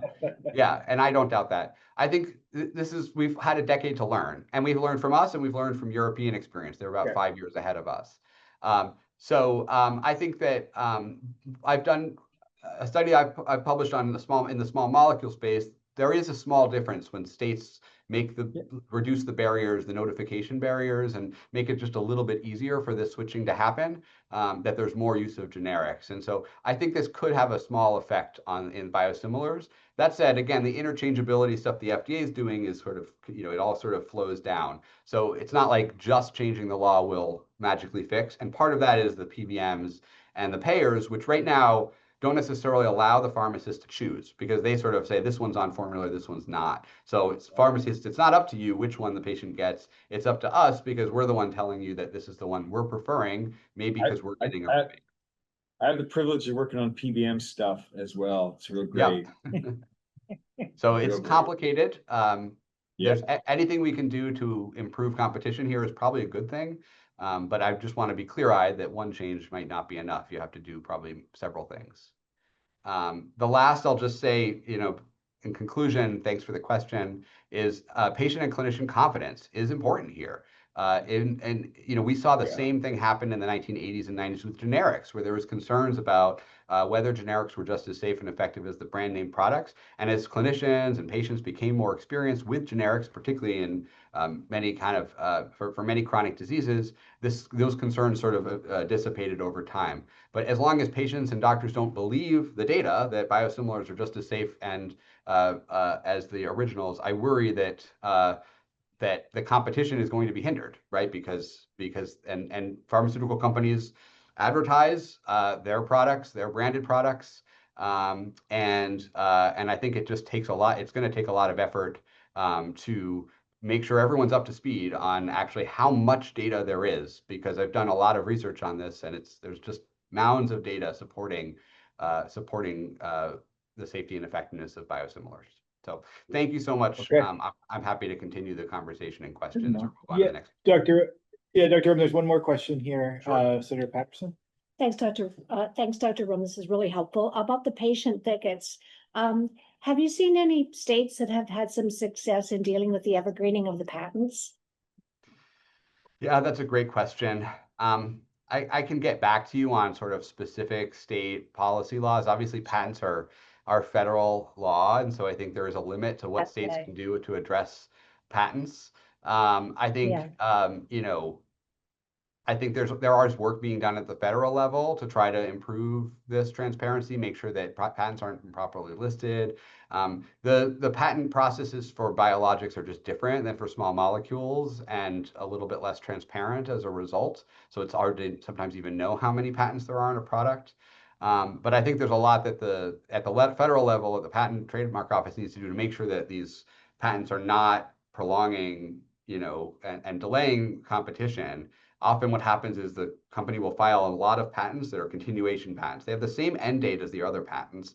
And so from the patent office's standpoint, that's not a huge problem. It's not really delaying things, but it is delaying things because if you have 12 patents, you have a better negotiating agreement with the biosimilar maker than if you have one. And so, ultimately it's all about sort of when the biosimilar makers can negotiate to come onto the market despite potentially outstanding patents that may or may not have, if you took it to trial, might not stand up in court or might, but there's a risk on both sides and cost of this. So it's a tough one from a state policies perspective. I threw it in there because I think it's very important.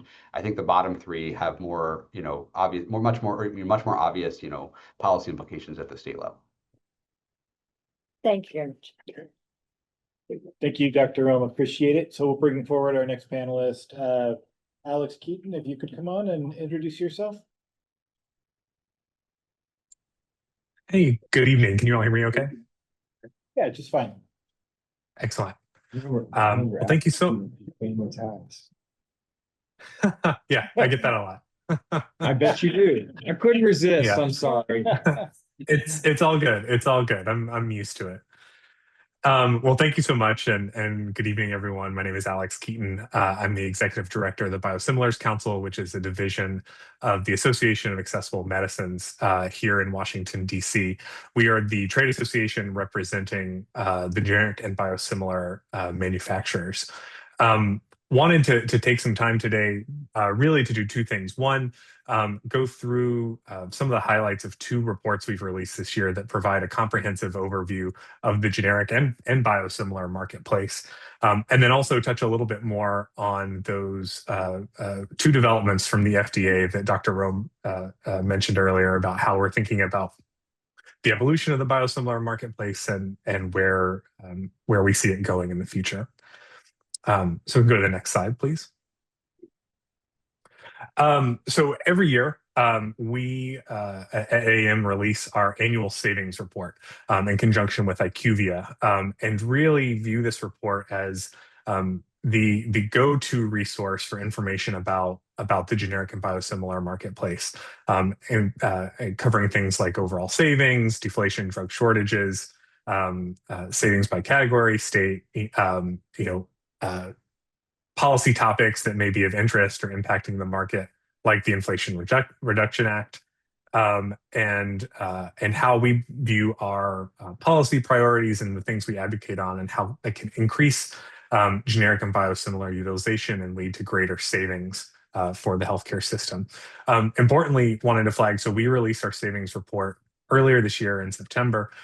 Coming up this January, we'll be releasing individual state savings reports and savings by patient condition coming up. So I would encourage you to check that out as well. We can go to the next slide.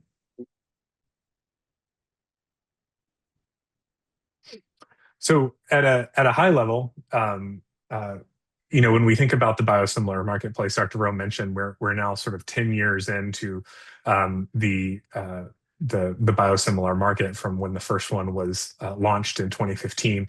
And there's been a lot of reflection, I think, this year on the state of the biosimilars market. Has it worked? Is it working as well as it could, and where is it going?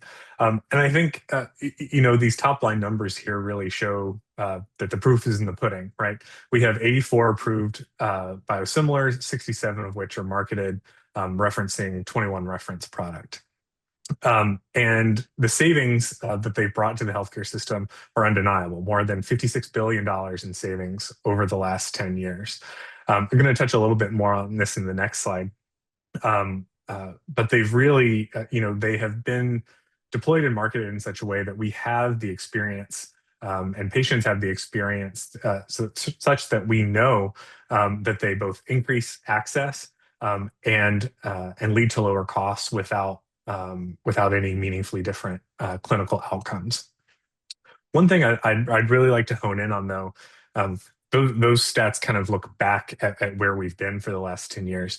Another piece of the report that's actually its own separate report we did back in February looked ahead, and it looked at all of the products, the biologic products that will lose patent exclusivity in the next 10 years, and looked at how many of those products currently have biosimilar programs in development. And what we found was really troubling, because there are over 100 biologics that are going to lose exclusivity in the next decade. Right now, just 10% of those have biosimilar products in pipeline. And that the spending expected over the next decade is a $234 billion opportunity for biosimilars to enter the market and deliver savings and patient access. But right now, those programs don't exist. So when we think about the different barriers that we see to greater biosimilar adoption, I think it's really concerning that we don't see more pipeline programs for those biosimilars. And I'll touch a little bit about what that means for patient access here in a moment. We can go to the next slide.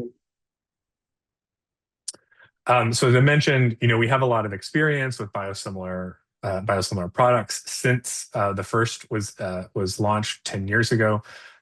Over 3 billion days of patient therapy, and 460 million days of patient therapy that would not have happened but for the introduction of biosimilars. So put another way, these are days on therapy that patients would not have had if lower cost, more accessible biosimilar products were not available. And importantly, as has been mentioned, there's been no clinical challenges or clinical difference between the experience of patients on biosimilars versus their reference product. So again, really just to drive the point home that we know that these products reduce spending and lead to increased access. And I think it just speaks to the importance of removing some of the barriers to bringing biosimilars to market and getting them to patients. We can go to the next slide, please. Alex, we've got a question. Yeah, absolutely. Alex, related to the 90% of the biologics losing exclusivity in the next decade and the 10% under development, who is developing them, and who could universities across the U.S. Research institutions develop them? Yeah, absolutely. So they span a wide number of therapeutic areas, and actually the the next slide, we'll get to that. I think an important thing to note with those is obviously when we conducted the study looking at, we call it the biosimilar void, this lack of development in the next decade. That was a snapshot in time, right? So it's not to say that that biosimilars won't be developed. There certainly might be opportunities for existing biosimilar manufacturers to explore programs for those products, or other entities. We have seen, there's been kind of similar. I think you're alluding to some of the programs at academic medical centers related to like CAR T therapy and other cell and gene therapy. So when we say that there's nothing in development right now for those 90% of products, it's not to say that there won't be, but looking at it right now, we would expect more to be in development, if there weren't the barriers to bring those products to market. But I think, yeah, definitely an opportunity. Thank you. So this digs a little bit deeper, as I was mentioning, into the pipeline, and what the products that are going to lose exclusivity over the next 10 years look like. So on the left, you see the breakdown of the therapeutic areas for all of those products that are going to lose exclusivity in the next 10 years. And there's a lot of therapeutic areas there. Obviously, oncology and immunology are kind of dominant, but you have others like hematology, osteoporosis, neurology. So a pretty healthy span of therapeutic conditions where we're going to see patent expiry. But if you look at the donut on the right, these are the 10% of therapies that have biosimilar pipeline in development, and really heavily dominated by oncology and immunology, which is great for those products. Oh, sorry, was there? Okay. Oh, is there a question? Sorry. No, we're opining over here about. Oh, good. Our state's having a little bit of an economic development challenge, and your sort of comment about how there's not enough people doing this, maybe we should entice some manufacturing of biosimilars in our state. I mean, that is a hot topic of discussion here in DC as well, generally speaking, about supply chain resiliency and manufacturing. So definitely, I think something worth considering. So we're saying that obviously when we look at the pipeline for those products that have biosimilars in development, heavily concentrated in oncology and immunology, but many of those therapeutic areas are left behind when we think about those those ones where we do have therapy in development. And I think this really kind of puts into stark perspective kind of the pitfalls of where we don't have biosimilar development, because we're not only, obviously patients won't have access to those lower cost therapies, but as Dr. Rome was mentioning, those providers that practice in those therapeutic areas are going to be less familiar with biosimilars, less familiar with their clinical profiles and their clinical equivalency with reference products. And so we really are losing out on a more broad and sort of fulsome use of the biosimilars that we have in development. We can go to the next slide. Dr. Rome hit on some of these earlier. Obviously, when I think about the barriers to biosimilar development, I really think of it in two parts. On the one side, we have things like regulatory hurdles, originator behavior, and IP landscape that impact how the time and money it takes to bring a biosimilar to market. And we've discussed some of those already. Once you get a biosimilar to market, though, that's not the end of the story. We have misaligned incentives, including some that have already been mentioned about PBM practices and the way that they treat biosimilar products relative to their reference products. And also the way the incentives in the PBM model that prefer higher priced products over lower cost biosimilars because of the profits that they generate for PBMs. So a fair amount of activity that policymakers could consider to reduce these hurdles kind of realign the system to preferring lower cost products more that could increase access for patients. Go to the next slide, please. Dr. Rowe mentioned these two, but definitely wanted to highlight them given the given I think the importance and the sea change that it represents. Two FDA announcements. One, both at the end of October, announcing draft guidance that comparative efficacy studies would no longer be needed. Really a significant development. These studies are expensive and they take a lot of time. They delay biosimilar introduction, and we're really appreciative of the movement from FDA in that area. And then at the same on the same day, the same press event, the FDA announced that in 3 to 6 months, so I guess that's 2 to 5 months now, that they would release final guidance eliminating the need for switching studies, which are an impediment to approving interchangeable biosimilars. I do just want to say, because Dr. Rome also mentioned it, while we think these moves are a great development of regulatory policy meeting the science of biosimilars, with regard to the interchangeable designation, it is a construct created by Congress. And so while these are great moves, we do think that ultimately it's Congress that's going to have to deal with the interchangeable designation. And to circle back to some of the discussion about how state laws interact with this, there's actually a bill in Congress right now, the Biosimilar Red Tape Elimination Act, that would eliminate the distinction between interchangeable and non-interchangeable biosimilars by just deeming all biosimilars, past and future, to be interchangeable. And that would obviate the need for each state to go back and change its laws. It would just immediately say all of these products are biosimilar, or interchangeable rather, and we don't have to go back and change our pharmacy substitution laws to reflect that. So two great developments by the FDA, but we do think there's more that can be done. And next slide, I think that's the last one for me. Yeah, that's it. So really appreciate the time today. You can find both our savings report and the biosimilar void report on our website, which is there, and I'm happy to take any questions. Thank you, Alex. Appreciate it. Any questions from the listeners? No, not at this time. So appreciate it. We will move on to Michael Riley. Michael, the floor is yours. Okay, and you guys have control of the slides, just so I just have to ask to move them forward. Is that right? Correct. Yep. Okay, thank you so much. I just want to start by saying I'm greatly appreciative of the opportunity to speak today. In a way, I feel like I'm in deja vu. I had a meeting that began at 2:30 this morning in Brussels with the European Commission on this exact topic, on what's going on in Europe.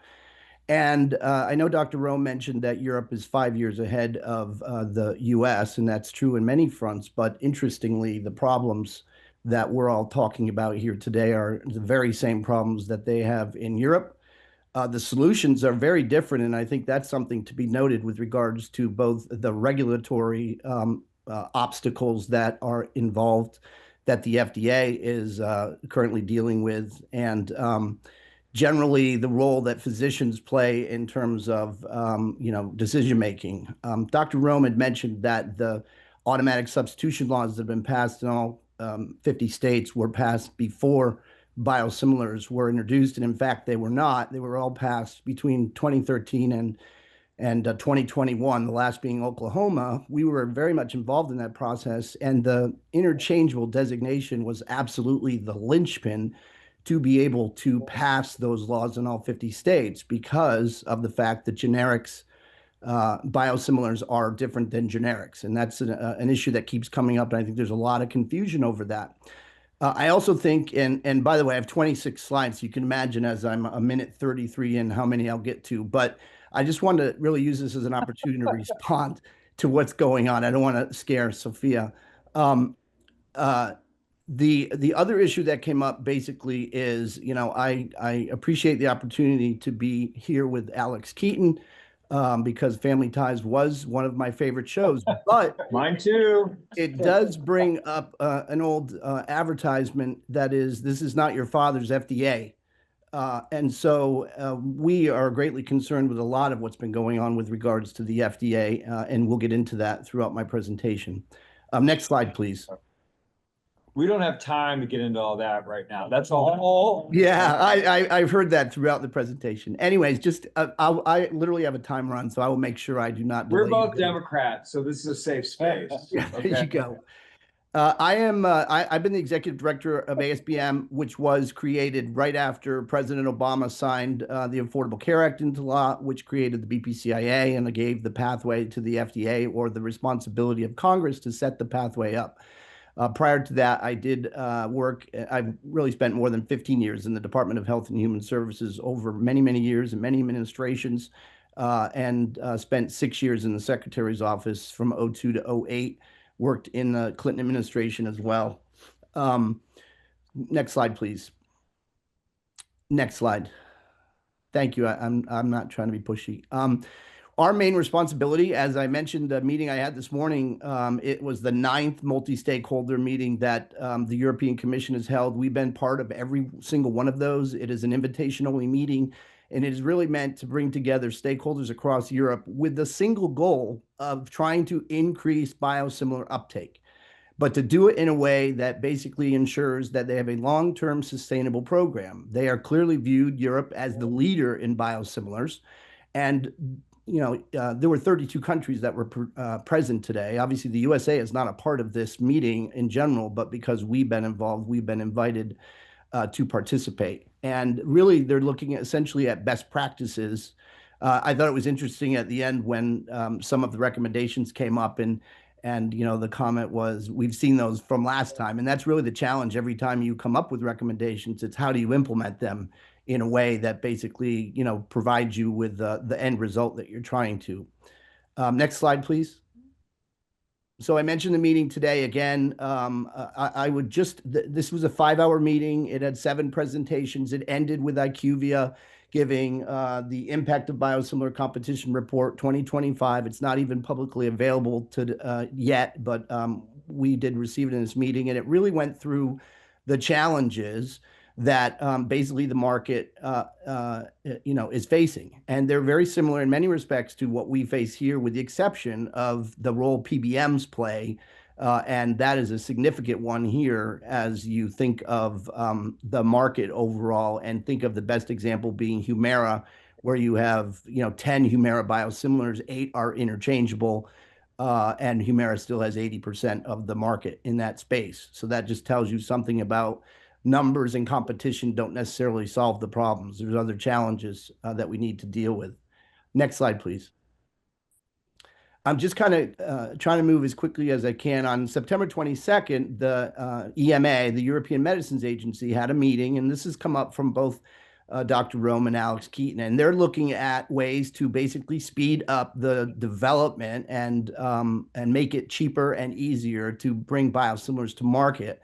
But they're doing so in a way that makes sure they do not compromise quality, safety, or efficacy. And I think that's always the focus, certainly from the EMA's perspective, is making sure that nothing undercuts what the confidence that clinicians and patients have in biosimilars. And I'll get into that in a minute as well. Next slide, please.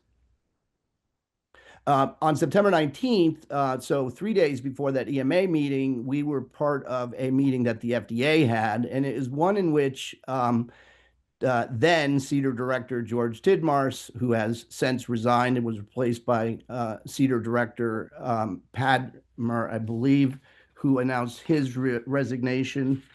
Pazder announced his resignation yesterday and will be replaced again by Tracy Beth Hogue, who is a rather well known for her kind of anti-COVID vaccine views. Basically, Tidmars, for the first time that I have heard, and being involved in this topic for really 25 years, going back to my time working at HHS, talked about the genericization of biosimilars. That is, to treat them like they are generics. Next slide, please. And after that, on October 29th, Secretary Kennedy not only said that there is no difference between generics and biosimilars, but that biosimilars were a creation of the pharmaceutical industry, and that which of course to me, I'm thinking all of the regulators who have worked on this over the last 15, 20 years, mainly starting in Europe, must have been shocked to learn that they were part of a hoax. And part of the reason I got up so Oh, early. that's what he meant? What's that? Okay. That's what he meant? Yeah. That's true. Okay. Yeah. And FDA Commissioner McCary followed up by saying kind of the same thing. We need to treat them like they're generics. Next slide, please. Just without, I think there's been plenty of coverage of the chaos that's going on within the FDA right now. Again, I've worked overseeing the FDA for 6 years in the Office of the Secretary. I've never seen anything like it. There was a chart I saw yesterday that literally looked like an X-out chart of essentially the remaining 4 or 5. And just, I think most folks know that the FDA is non-political. They are scientists who have been there for 30 years. So the amount of exodus out of FDA is incredibly troubling. So I don't know how we rely on the FDA through this period. Next slide, please. I'll really try to speed it up. He mentioned, by the way, the Biosimilar Red Tape Elimination Act. We really strongly object to that, primarily because there actually is, number one, no requirement to have switching studies generally. It is something the FDA has as a discretionary authority. They do not have to require, and a number of biosimilars that are interchangeable have been approved without switching studies. So that's something that it's an authority that is something that is discretionary. And then secondly, and more importantly, the idea of deeming all biosimilars interchangeable is actually really just backdooring the state laws, because as you know, anyone who's involved in it, being your first law, it was really instrumental that the states needed it to be an interchangeable biosimilar, because that basically means it has gone through another level of detail. Not necessarily a switching study, by the way, just additional data to show what happens in the case of a switch. Next slide. Thank you. I'm going to just go through next slide. I think it's, I've mentioned the points, so I'll try to stay on point. The final thing I would really say with regards to the whole concept of interchangeability is that interchangeable biosimilars in Europe means that the physician can prescribe a biosimilar for a biologic. And by that definition, every biosimilar in the US is interchangeable. However, in the US, the idea of interchangeability or an interchangeable biosimilar was something that was put in statute. And therefore, it means that it was really meant to try and get closer to generics. That was really the focus of why the interchangeable definition was put into the BPCIA. Next slide. I'll just try to slide through these. The one thing I wanted to show is I put a lot of, and so interchangeable biosimilars, more data, more confidence for physicians. Just keep going through the next 4 or 5 slides, because I really just put some background data in there that demonstrates that we have done a number of physician studies to show that physicians are overwhelmingly confident. Keep going through that if you could. Thank you so much. There's one that's a box with summary, and I'll just hit that and I'll be done. One more, please. No, one more. There. These are the key takeaways, but just to the point of physician confidence, and this is critical with regards to how we approach biosimilars and what the FDA does. 92% of physicians in the surveys we conducted from 2021 to 2024 are confident in the safety and efficacy of biosimilars. 69% believe physician-patient control over switching is very important or critical. 58% are not comfortable with third-party switching, and 11% believe all biosimilars should be deemed interchangeable, which is what the Red Tape Elimination Act would do. And I will close with this just from the European perspective, and I would love to be, any help I can be in terms of sharing what is this European meetings, I think, are very instructive in terms of understanding the challenges they have in the marketplace. And it is a much more pro-biosimilar environment even than we are here. So in that sense, I think, really learning from what they've tried to do is essentially maintain that the physician is in control of the switching. And the reality is, if they wanted to, they could. Most Western European countries do not allow for automatic substitution in the way that would happen if all biosimilars were deemed interchangeable with the current state laws that have been passed. And with that, I thank you very much for the opportunity to be here today. And at the last page is just some reference materials for folks. Sorry to Great. go a few Thank minutes over. you very much, Michael. No, great information. Really appreciate you taking the time. We are up against the clock to get to our second panel, so people may direct questions to you offline, but appreciate you being here. Thank you. And so let's go ahead and tee up the second conversation. At a high level, really what we're talking about here, I'll shorthand it because we do have 6 people signed up for public comment. There's an abundance now of weight loss drugs. There's an abundance now of genetic therapies that are sometimes very expensive. And so with both broad use of potentially of weight loss drugs along with genetic therapies that are very particular to a consumer and also perhaps very expensive, is there a need for innovative financing solutions to some of these prescription drugs outside the rubric of insurance or even thinking of health insurance differently? And so I'll ask my next panelist to come forward, which is Daniel Ohlendorf. And Mr. Ohlendorf, if you could introduce yourself and your organization and go ahead and begin your presentation. Sure, thanks so much. Thank you for inviting me.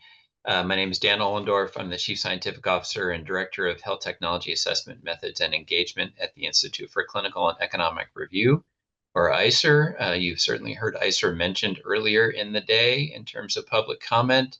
I'm not going to be talking about our regular work stream and remit here. Instead, I'll be talking about some policy discussions that we've moderated around the topic in question. If you can move to the next slide.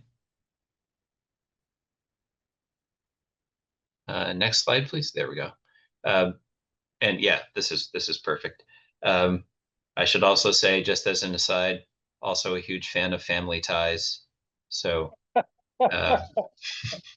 just want to make that known. My name, Alex. That's the theme of the day. With our regular work stream, we do integrate assessments of cost effectiveness and budget impact for each new technology that we evaluate. And with a focus on cell and gene therapies and also the GLP-1 drugs, we have evaluated 14 cell and gene therapies to date. We actually found in 10 of 14 cases that even at multi-million-dollar price tags, these therapies delivered significant value for that investment, so we deemed them to be cost-effective. The challenge in many cases for health systems is that this is a budget shock because that multi-million-dollar price tag has to be paid up front when the patient is treated with that single administration. So in contrast, the GLP-1 drugs have been found to be highly cost-effective, not just by ICER, but by many other organizations. And this is the case at current net prices and even more so at recently negotiated prices.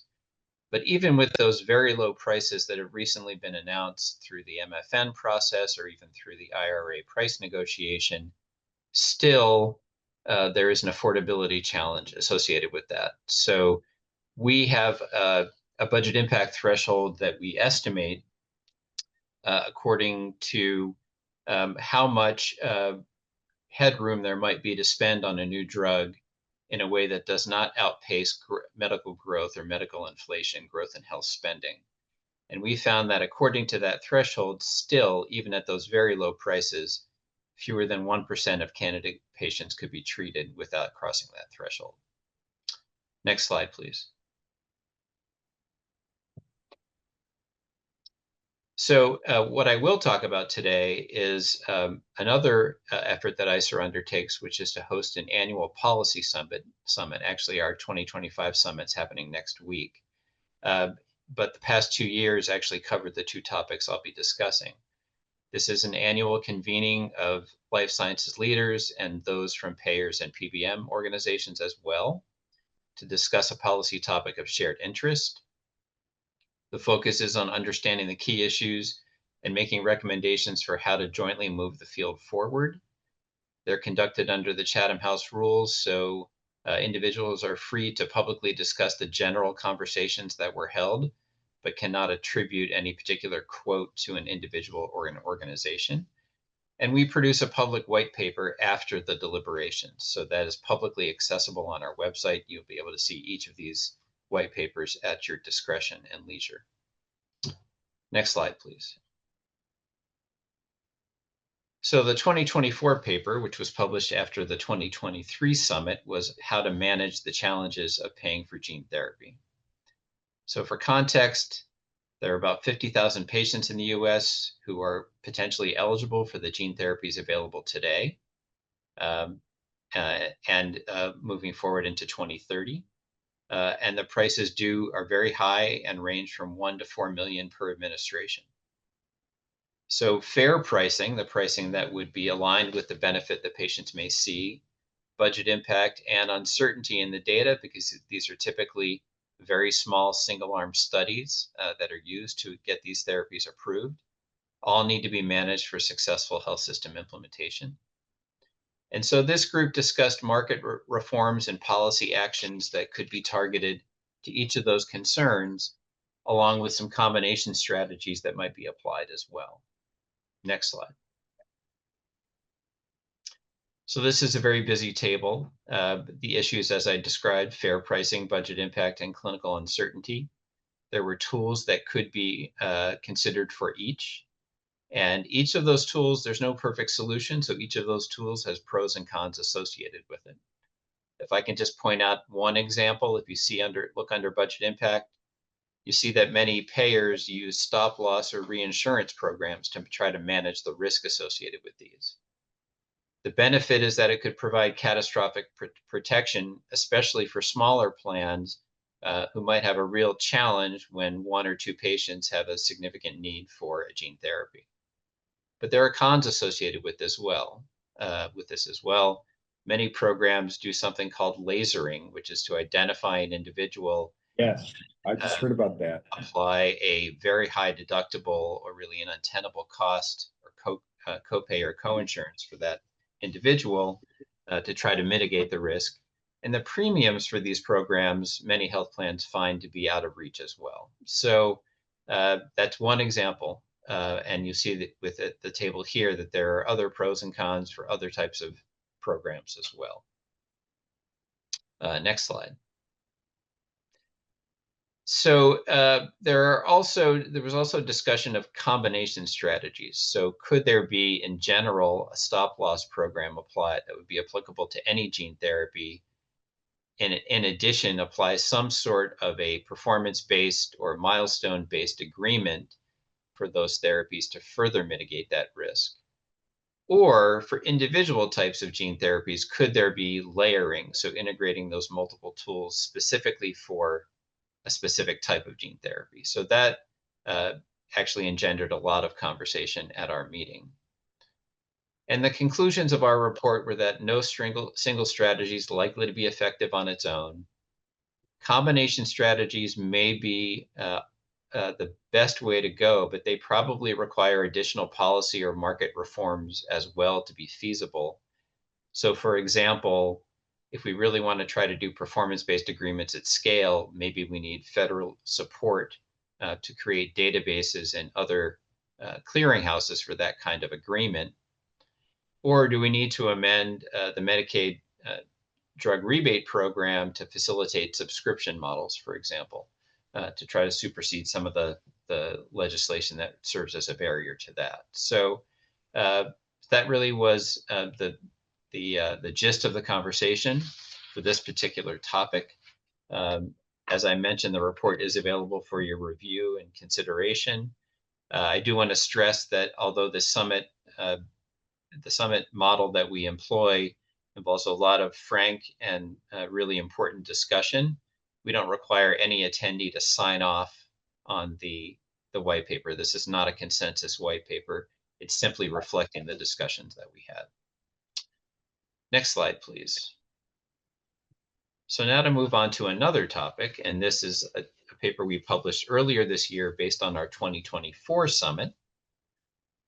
So as we know, GLP-1s are highly effective and are cost-effective obesity solutions. We know that this is a massive problem in the US. 100 million Americans are affected by obesity. So that makes affordability the major concern on a population level. And this conversation also included both market strategies and possible federal policy actions to try to move this particular topic forward. Next slide, please. So again, the major themes that were raised were whether there was formulary management that was possible at the health plan level, network management, so the integration of the health plan and providers, as well as payment reform. So again, as an example, this is another busy slide with a lot of pros and cons and a lot of tools listed. If we look at carve-out programs under network management, these are becoming increasingly popular. They are marketed by a number of vendors. This is essentially a way to carve out the benefit and allow for potentially tailored and individual care for the patient. But many may view this as simply a way to gatekeep access to GLP-1s. That in many cases, use of older weight loss drugs can be very challenging, especially from a side effect profile perspective. And we know that if behavioral interventions, for example, were highly effective and patients could stick with those programs, we probably wouldn't need GLP-1s, but that's not the case. So again, some challenges with each of these. And so there's, again, no perfect solution for this particular issue as well. Next slide. So we also talked about a number of possible federal policy actions. Interestingly, we talked about whether a large price reduction in return for coverage of obesity and Medicare might be a possibility, and we actually have seen that play out to some extent in recent weeks. Again, as I mentioned earlier, this does not take away the affordability problem. Even if the prices are drastically reduced, we still have a lot of pent-up demand for these therapies. Could there be USPSTF recommendation for mandated coverage in private plans? That's another possibility as well. Might there be federally sponsored subsidies for private insurance to access obesity medications? Again, subsidies are not necessarily a popular term in Washington these days, so I'm not sure how feasible that one is. Is it also possible for the government to do some compulsory licensing of GLP-1s to develop their own generic alternatives? Again, very far-reaching conversation. We knew that some of these were likely more feasible than others. That's really helpful. So the conclusions of this really remain on targeted versus broad access approaches. Broader use is likely inevitable, so some middle ground is necessary. Federal action might be helpful and is theoretically possible, but maybe challenging in this current environment. But the budget issue is not going away anytime soon. We cannot print hundreds of billions of dollars just to be able to fund these therapies out of thin air. So we do need to think about what the most responsible way is to manage this impact. I think that might be my last slide. Yep, that's it. So happy to answer any questions. Yeah, thank you, Dr. Allendorf. I know we're up against the clock here. We're scheduled to end in 21 minutes, and so we'll hold questions for now and bring on Dee Weston, please, with Oregon Health Authority. Please introduce yourself and begin your presentation. Yes, thank you. My name is Deborah Dee. I go by Dee Weston, she, her pronouns. I'm the Pharmacy Program Policy Advisor with Oregon Health Authority. My presentation should only be 30 minutes. I think we'll be okay. I'm just kidding. I don't think this will take too long, but I will welcome questions when the time arises, as they come up. You can move on to the next slide, please. Okay, so like many other payers, high drug prices are a significant impact to Medicaid, negatively impact Medicaid. There are a few important differences that are probably worth briefly noting. The biggest difference is the Medicaid Drug Rebate Program, or MDRP. This program brings discounts for all non-340B drugs, 340B drugs being medications that are purchased at a discount upfront by safety net providers. It ensures that Medicaid prices are at least as good as the best that are available in the commercial market. And it ensures that Medicaid is protected against price increases that exceed the rate of inflation. And there, I will note that my slide is a little bit misstating. It's not just protection against inflation-driven price hikes, it's when those price hikes exceed the rate of inflation that Medicaid is protected. But like other payers, Medicaid can get better pricing in exchange for more favorable treatment of the drug. For in the commercial market, that would be putting something on a formulary, having more open access and coverage criteria. In Medicaid land, we refer to a preferred drug list, and the agreements for that incentivize that we get in exchange are called supplemental rebate agreements. And in some cases, Medicaid has greater ability to sign more aggressive rebate agreements. So great, that's all great. Is there a downside? Yes, arguably, all of this comes with some strings attached. In exchange, Medicaid programs have somewhat more limited utilization management tools available.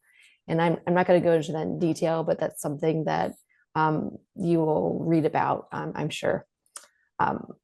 In the end, Medicaid is especially vulnerable to drugs that start with an especially high list price. Those are drugs like cell and gene therapy. With that, I'll go on to the next slide. Thank you. High cost to payers for cell and gene therapy can be a barrier to access, and this can prevent Oregonians from living longer, healthier lives with less pain and fewer trips to the emergency room. The high cost also creates some indirect challenges. That is because many of these products are administered in an inpatient setting. Medicaid, or Oregon, I should say, like many state Medicaid programs, typically reimburses inpatient hospitals through a bundled per diem rate. And in many cases, those costs, those per diem costs, are well below the cost of these multi-million-dollar cell and gene therapies.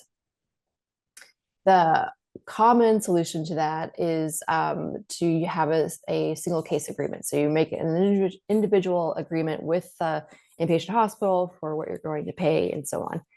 That can have some administrative burden. It creates some uncertainty and time needed to negotiate. There's some ways to get around it, but there are some hurdles in there. The other downside of the bundled rate scenario is that drugs that are reimbursed part of a bundled rate are not subject to rebate agreements. So that's one of the biggest, most important distinctions for Medicaid that makes everything operate a little bit more affordably is through the Medicaid rebate program. So CMS launched the cell and gene therapy access model to help states and territories provide access to these treatments by lowering prices for states and linking costs to outcomes. And this does through a supplemental rebate agreement that CMS has negotiated with the manufacturers. And I'll go on to the next slide, please. Oh, I think you went to, there we go, thank you. So Oregon is one of 33 states, along with Washington, D.C. and Puerto Rico, to join a multi-year CMS-led initiative to improve access to cell and gene therapy by lowering costs. The initial focus is cell and gene therapy for sickle cell disease. Sickle cell disease, as you may already know, is a genetic blood disorder that affects 120,000 individuals nationally, roughly, and the majority of whom are Black, African American, and/or Hispanic. There are approximately 800 Oregonians who live with sickle cell disease. CMS negotiated agreements with two manufacturers, the two existing manufacturers for cell and gene therapy that treat sickle cell disease. And these agreements include guaranteed supplemental rebates and additional discounts that are tied to specific outcomes for Medicaid members. And the specifics of these agreements cannot be disclosed. They require unbundling. So if you recall what I was mentioning before about how that can be a barrier, you can't get rebate through a bundle. So it requires unbundling and directly reimbursing for the medication to ensure that there's a rebate is available. The access model also importantly allows manufacturers to provide fertility preservation services. This is very important because in Medicaid, without having it furnished or available through a CMS authorized agreement arrangement, manufacturers would not be able to provide this service that they have been providing to others outside of Medicaid. And in Oregon, to ensure that we meet all of the uniformity and all the those other requirements, we are carving the cost out from CCO capitation. And that will start January 1 is when Oregon will go live. Sickle cell. Yep, with sickle cell. Was that a question or about the carve out in general? By chance? Just for sickle cell. We are carving out, we are actually carving out about 47 drugs. So I guess it's 46 or 45 plus the 2 for sickle cell. So that is something we've expanded beyond just the sickle cell disease. But and so we're going to launch January 1, 2026 with OHSU as our single contracted provider and the carve out, as I was mentioning. And then I have one last slide, and this is about possible expansion. CMS could add treatments for other rare disease to this access model. I haven't heard of this happening, but in theory, that's something that could happen. Oregon could also try to go out and negotiate our own agreements that are of similar nature, that are outcome-based or have other incentives. Or we could try to join with other states to do so. With all of these, there's uncertainty about whether or not there will be real savings that will result. And there are definite challenges for these types of arrangements. It takes time and resources and expertise to develop the agreements and to negotiate them, to sign them. The rebate invoicing has often some additional steps that require more administrative burden. There is also the question of outcome monitoring and reporting, and that creates additional burden.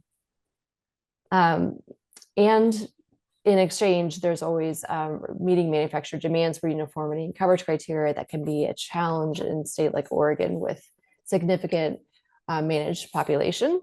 Perhaps that's a little bit easier when we have this carve out. Potentially those other drugs that are being carved out could be a little fit better to this kind of model. And that was my last slide. I believe last one just has a thank you, I believe is all. And I'd be happy to take any questions if you have any. Questions for Dee? I have one. Dee, is the carve outs that you're doing, is there something you've been contemplating doing all those different carve outs, or are they also in response to the rate challenge that we had this year? And that's part of, yes, both maybe? Well, I mean, you know, in my mind, I've seen positives and opportunities through having some kind of, and there are other ways to get to more uniformity, but one of the challenges that makes it difficult for us to have aggressive supplemental rebate agreements and any kind of an outcomes agreement that has monitoring and those additional layers.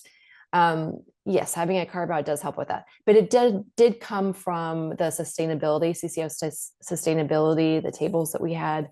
And in this case, it was less about trying to directly improve the rate concerns, but more to address the risk. We describe these as lightning strike events. There's a lot of uncertainty. These are often, all of them that are in the carve out are expected to cost at least $500,000 a year, and some of them are millions. And there aren't many other options. It's hard to avoid the risk, and it could be very impactful especially to a small CCO. So that's where it originally came from. Yeah, thank you for the question. Thank you, Dee. I appreciate it. Move on to Sharon Lamberton, our next presenter. And for folks that are on, we may have to go past forward and get in all the public comments. It is being recorded, so I know if anybody has to leave early, we'll be able to review those at a later point in time. Also would just say, because we do have to probably limit public comment timing wise a bit. If you have more elaborate comments, those would be great to receive in written form. So Sharon, I'll turn it over to you and let you begin your presentation.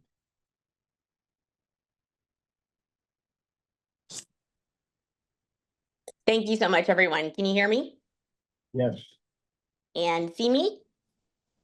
Yes. Thank you. Thank you all. Appreciate that. Thank you for inviting me to speak today on this very important topic.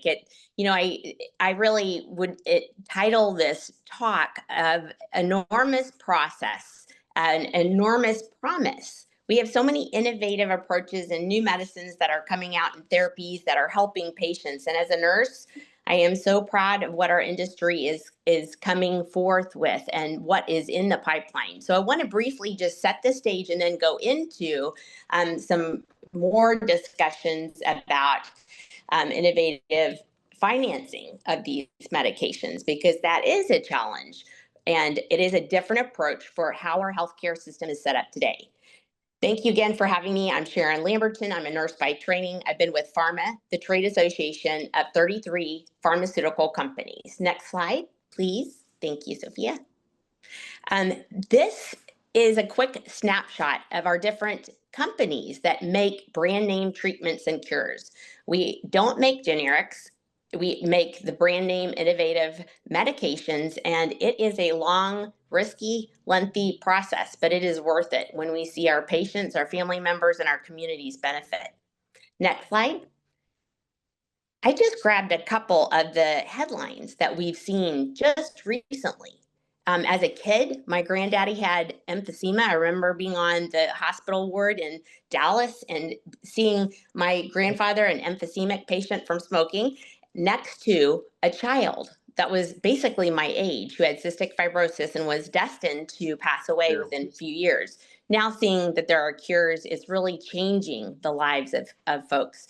I also wanted to highlight something we've been hearing, how sickle cell, as an emergency room nurse, I had seen so many patients that were in debilitating, painful crisis. And now we have, thanks to genetic therapies, potential cures that are changing lives for families. And then finally, of course, looking at some of the HPV vaccine headlines and how it's preventing cervical cancer and eradicating this, which is just phenomenal. So without spending too much time on this, I just wanted to highlight a few of the best of my favorite examples of how I've seen patients' lives changed and how the emergency room admission rates are lowering, hospital rates are lowering, and most importantly, lives are changing.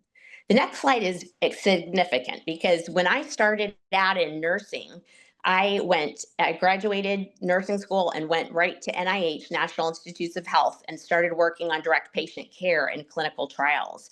And I was actually actively working with medications that were going through an approval process. I often didn't know if I was giving a patient a placebo or the real medication.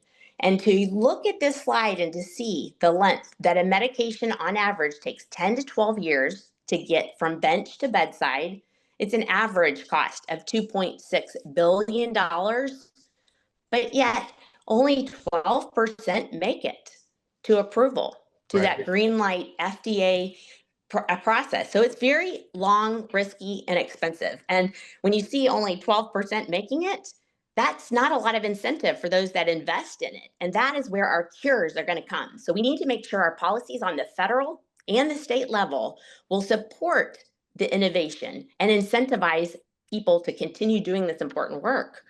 The next slide gets into more of what we're talking about. How are we seeing these breakthroughs? What is needed to see some of these life-changing breakthroughs? Well, we need an intellectual property system that is going to promote that long-term risk-taking that I mentioned and foster the collaboration. We need a reimbursement system that's going to reward innovation and a delivery system that's going to really empower the physician, nurse practitioner, or PA to place that patient need first We go into the next slide. Thank you for turning that.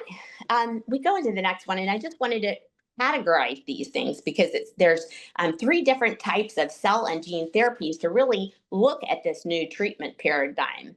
And we'll get into that in a minute, but why it's so different is because this is an actual approach to treat the root cause of a disease. It's potentially curative. It's not a chronic disease management or medication therapy that might last a lifetime, because often it's a one-time administration. And that this point being a one-time administration is really an important one because it's the most relevant to our conversation and your important work as state legislators and insurance commissioner, because our healthcare is just not, our system's not designed or built to pay for drugs all at once, but rather spread over the lifetime of a patient. So the next slide is the 3 buckets that I just quickly referred to. Cell therapy. We see cell therapy where cells are taken from the patient's body. They're worked on, they're returned to the patient once it's treated. And once those cells that were damaged or diseased are fixed. The gene therapy is a different approach as well, where they're taking the gene from the patient and modifying it or deleting the inappropriate genetic sequence just so that this disease and lifetime illness could be prevented. And then finally, gene-modified cell therapy, such as CAR T, and I know you all are very familiar with that, and Oregon's doing amazing work in clinical trials on that. And continued work, but cells are genetically modified again outside of the patient and reintroduced to the patient to treat the disease. So we have examples of that I can get into, but these are the 3 basic distinctions when we look at how truly innovative these treatments are and what they're doing. Next slide, please. So, Sharon, it's yes. TK. If you would mind, if we could get you to kind of summarize from this point. I know we're really up against the clock. Okay. Yes, sir. Yep. Yeah. Absolutely. Okay. Briefly, yes, thank you so much for that one. So this is just, I'm going to go past this because this shows the progress over the 8 to 10 years for rare diseases, specifically in cancer, really with the first CAR T therapy back in 2017 and going forward today where we have sickle cell genetic treatments. The next slide talks about really important, you see this right here, 255 cell therapies in that pipeline process, 154 gene therapies in the pipeline. This is exciting for me as a nurse, for us as potential patients or, caregivers. This is incredible work. Next slide.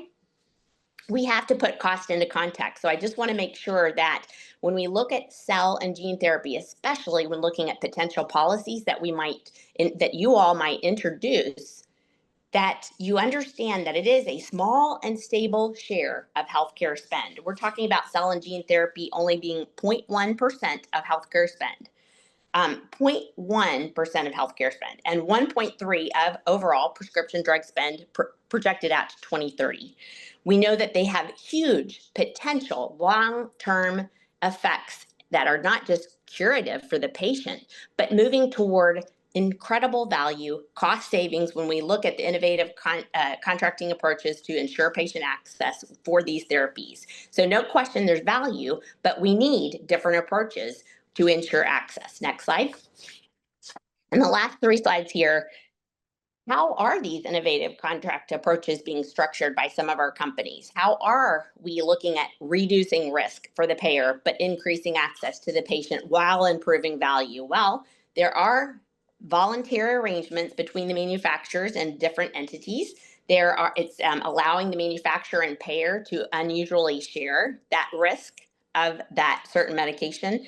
We're looking at linking the amount paid to a previously agreed upon outcome, and we know this can really tremendously lower costs. Next slide. This is one of the best slides, and I'll pretty much end on this one, which is showing that often it's a layered approach, but when we look at value-based outcome contracts, you start on the very left. You see the milestones, milestone rebate agreements are when rebates are provided if a performance metric is not met, we see a warranty type contract, which means that instead of a rebate, a third-party insurer is going to pay out if that therapy does not work as expected, and that payer is incurring costs, like a hemophilia patient who incurs sudden bleeding and needs to go for blood factor infusion. So that warranty would pay out on that cost. And then finally, paying over time, an annuity. It pays over time as outcomes are achieved. And then on the far right, the alternative financing, which we have heard about earlier today, the stop loss and reinsurance that allows plans to pretty much, pay monthly and for that actual like lightning strike, if lightning should strike and the plan has to bear a cost to the CGT. And then finally, enhanced risk pool subscription model that works by aggregating. So in summary, the next slide says we pharma and our member companies really want to address the barriers that have to be addressed. And we are also incredibly talented, our scientists, all our community, the Oregon health systems that are absolutely phenomenal in bar one. How can we come up with these therapies and not think about innovative approaches that we should be able to develop so that patients can have access to these therapies? And we have to consider that it's difficult to collect outcomes over time.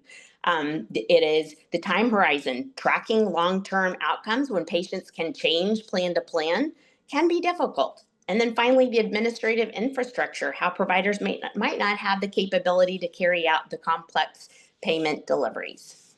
And of course, legal barriers that are in place. So I am here, my colleagues, Daria McGrew and Eric Lones and our great council, I know work with you all.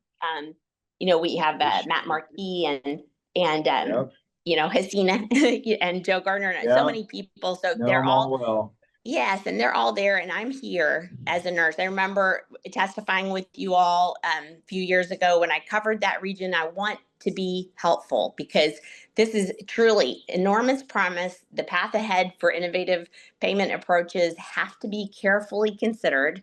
As a trade association, we don't get into the specifics, but we do have tenets that we feel are important to make sure that innovation is not squelched from inadvertent policies that could disincentivize the great, enormous promise that our patients will see in our lifetimes. So thank you all for listening. Appreciate it. Thank you so much, Sharon. Really appreciate it. Appreciate you summarizing. Sorry we ran short on time. No problem. Thank you. Sharon, share her contact, her email address. Oh, Sharon, would you mind also sharing your email address back to the group? That would be Absolutely. I certainly will. And Sophia is Great. amazing, and she has my email as well. Do you want me to read it or just have her send it? I got it. We're good. Okay. Yeah, thanks, y'all. Thank you. Have a good evening. Thank you.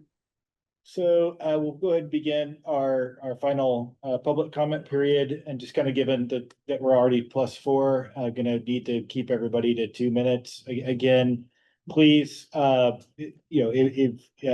if you'd like to elaborate further, please submit a written comment, and that'll be received, and those will be posted as we normally do with these annual hearings. So first in the queue, I have Michael Levine. Michael, if you could come on and provide your comment for 2 minutes.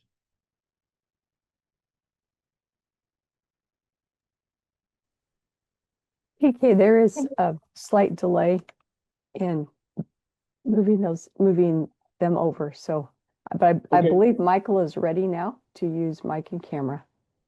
Great.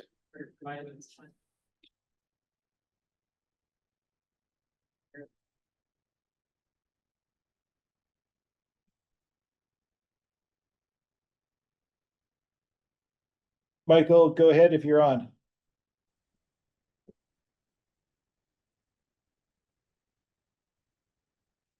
Michael has been promoted and should be able to operate camera now and microphone. Okay, Michael, we're not seeing you. Can you hear us?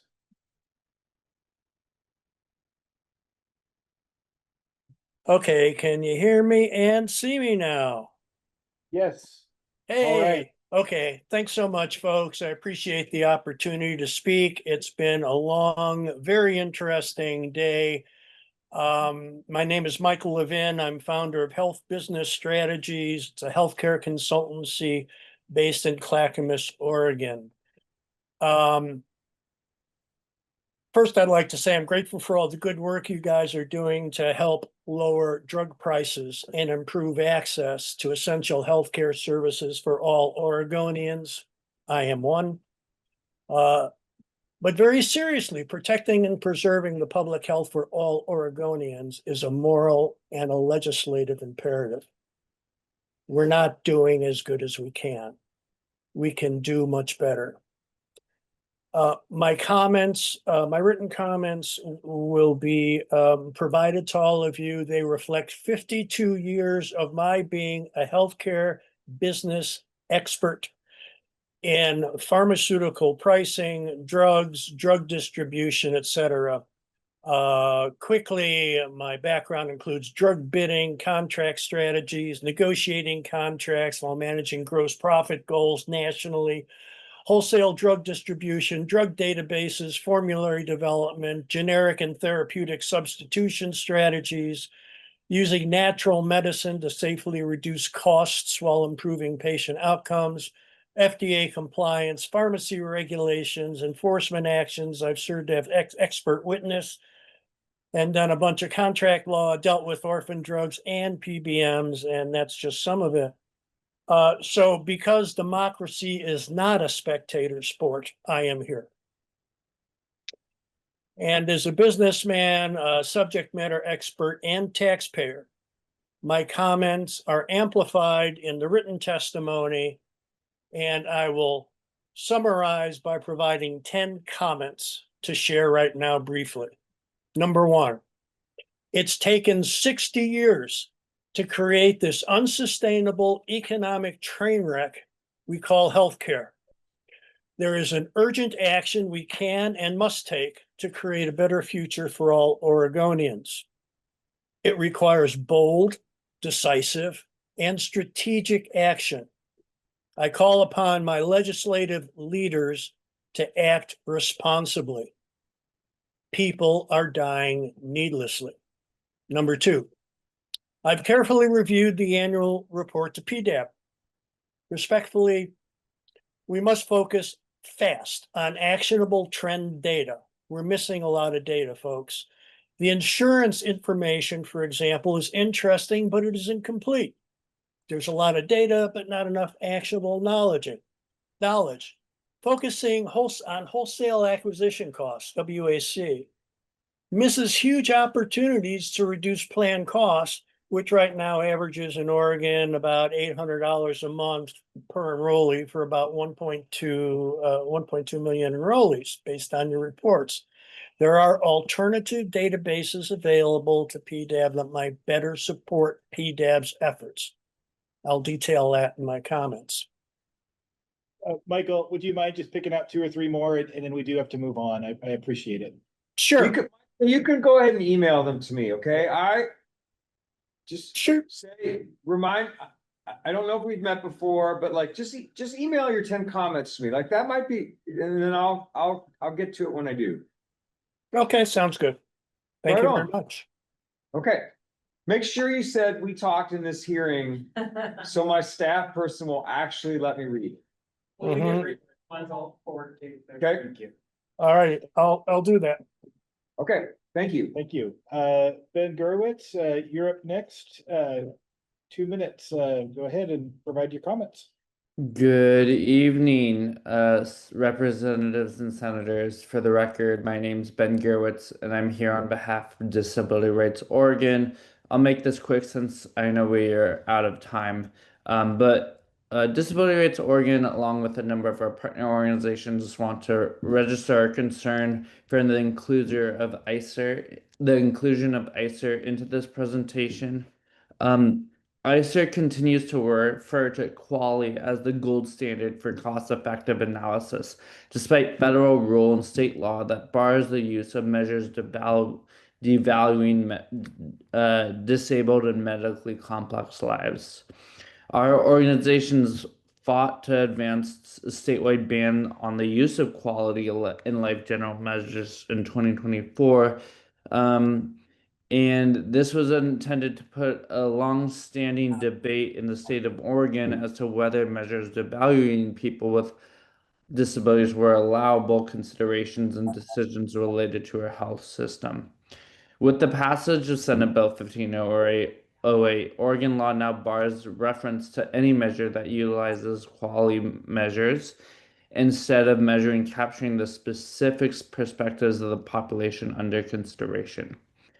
We're pleased that the HERC has responded to the legislation and to our concerns, complying with the law and avoiding both the qualities and equal value of life year gain. The HERC has solicited input from our community and is so far fulfilling its intention.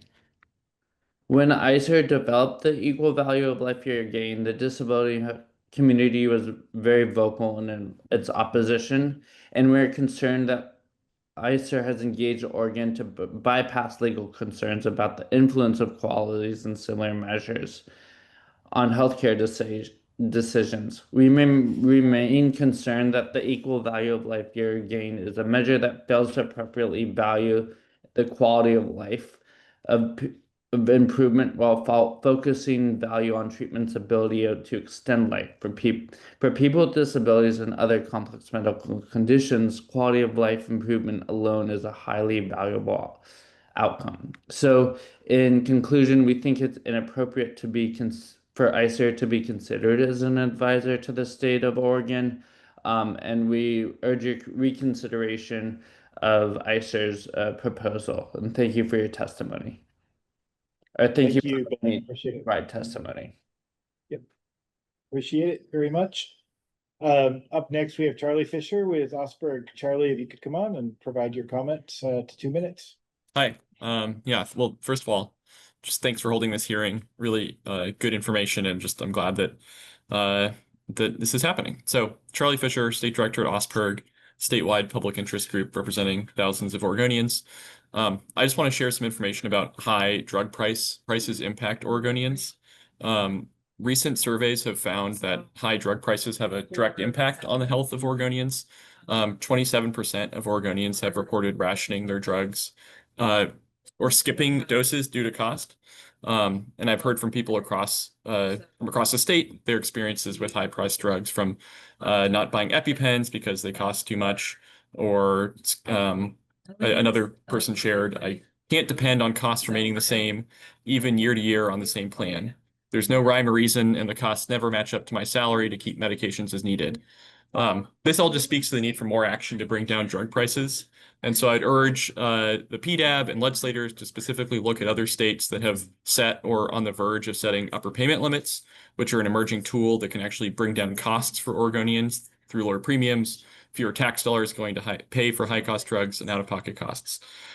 So again, thank you for the time and appreciate this public comment. And that's it. Okay. Thank you, Charlie. Appreciate it. 2 comments left. Next up is Vinny. Vinny, are you on? Hello. Can you hear me? Yep, hear you just fine. Go ahead.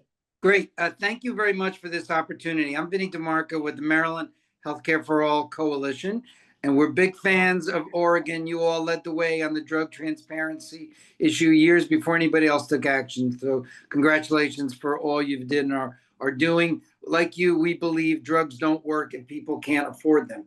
And we need to do all we can to make high-cost drugs more affordable. That's why in 2019, we enacted the first in the nation prescription drug affordability board law to put upper payment limits on what people pay for high-cost drugs. And as you know, since then, Colorado, Minnesota, and Washington have enacted PDABs with full upper payment limit authority. You all in Oregon, New Jersey, Maine have enacted PDABs to move in that direction, and we urge you to do so.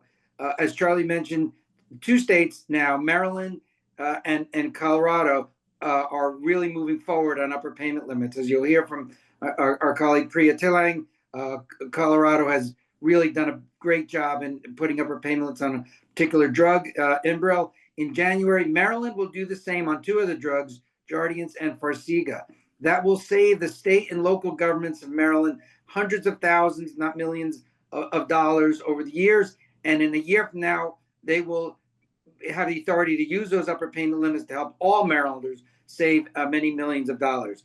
Upper payment limits and by a prescription drug affordability board work, and we urge Oregon in the next couple of years to expand the authority of your board to use upper payment limits to make high-cost drugs more affordable. Drugs don't work if people can't afford them. We can do something about it. Thank you very much. Thank you, Vinny. Appreciate the comment. Up next, our final comment is from Priya Tillang, as Vinny previewed for us. Priya, we'll turn it over to you. Good afternoon. My name is Priya Tillang, and I'm the communications manager at the Colorado Consumer Health Initiative, which is a nonprofit, nonpartisan, membership-based organization in Colorado. I'm here testifying today to express our support in expanding transparency in prescription drug pricing and encourage Oregon to expand the authority of your PDAB to allow them to set upper payment limits as a mechanism to bring down costs for consumers, because we all know affordability is the primary barrier to accessing prescription drugs. In Colorado, the affordability reviews and UPL processes have offered valuable insights into the entire prescription drug supply chain costs and processes. And as your board does, we also get to see proprietary drug pricing data in an extremely convoluted industry. Colorado's success in establishing a prescription drug affordability board with upper payment limit authority and recent ruling to set the first upper payment limit in the country on expensive drug Enbrel is something other states can and should do to bring down costs for consumers. The UPL on Enbrel, which has been set near CMS's max fair price, has been projected to save between 32 and 38 million in drug spending. Our APCD data shows that commercial insurers and consumers in Colorado have spent over $83 million alone on Enbrel, with an average annual out-of-pocket costs reaching $4,500. Since the PDAB legislation asserts savings from a UPL must be passed directly to consumers, a 40% reduction in cost could significantly decrease out-of-pocket costs and premiums for Coloradans, and is something that should be replicated in Oregon as well. And then we are also going through a UPL process for 2 other drugs shortly, Cosentyx and Stelara, which similarly have potential for tens of millions of dollars in consumer cost savings.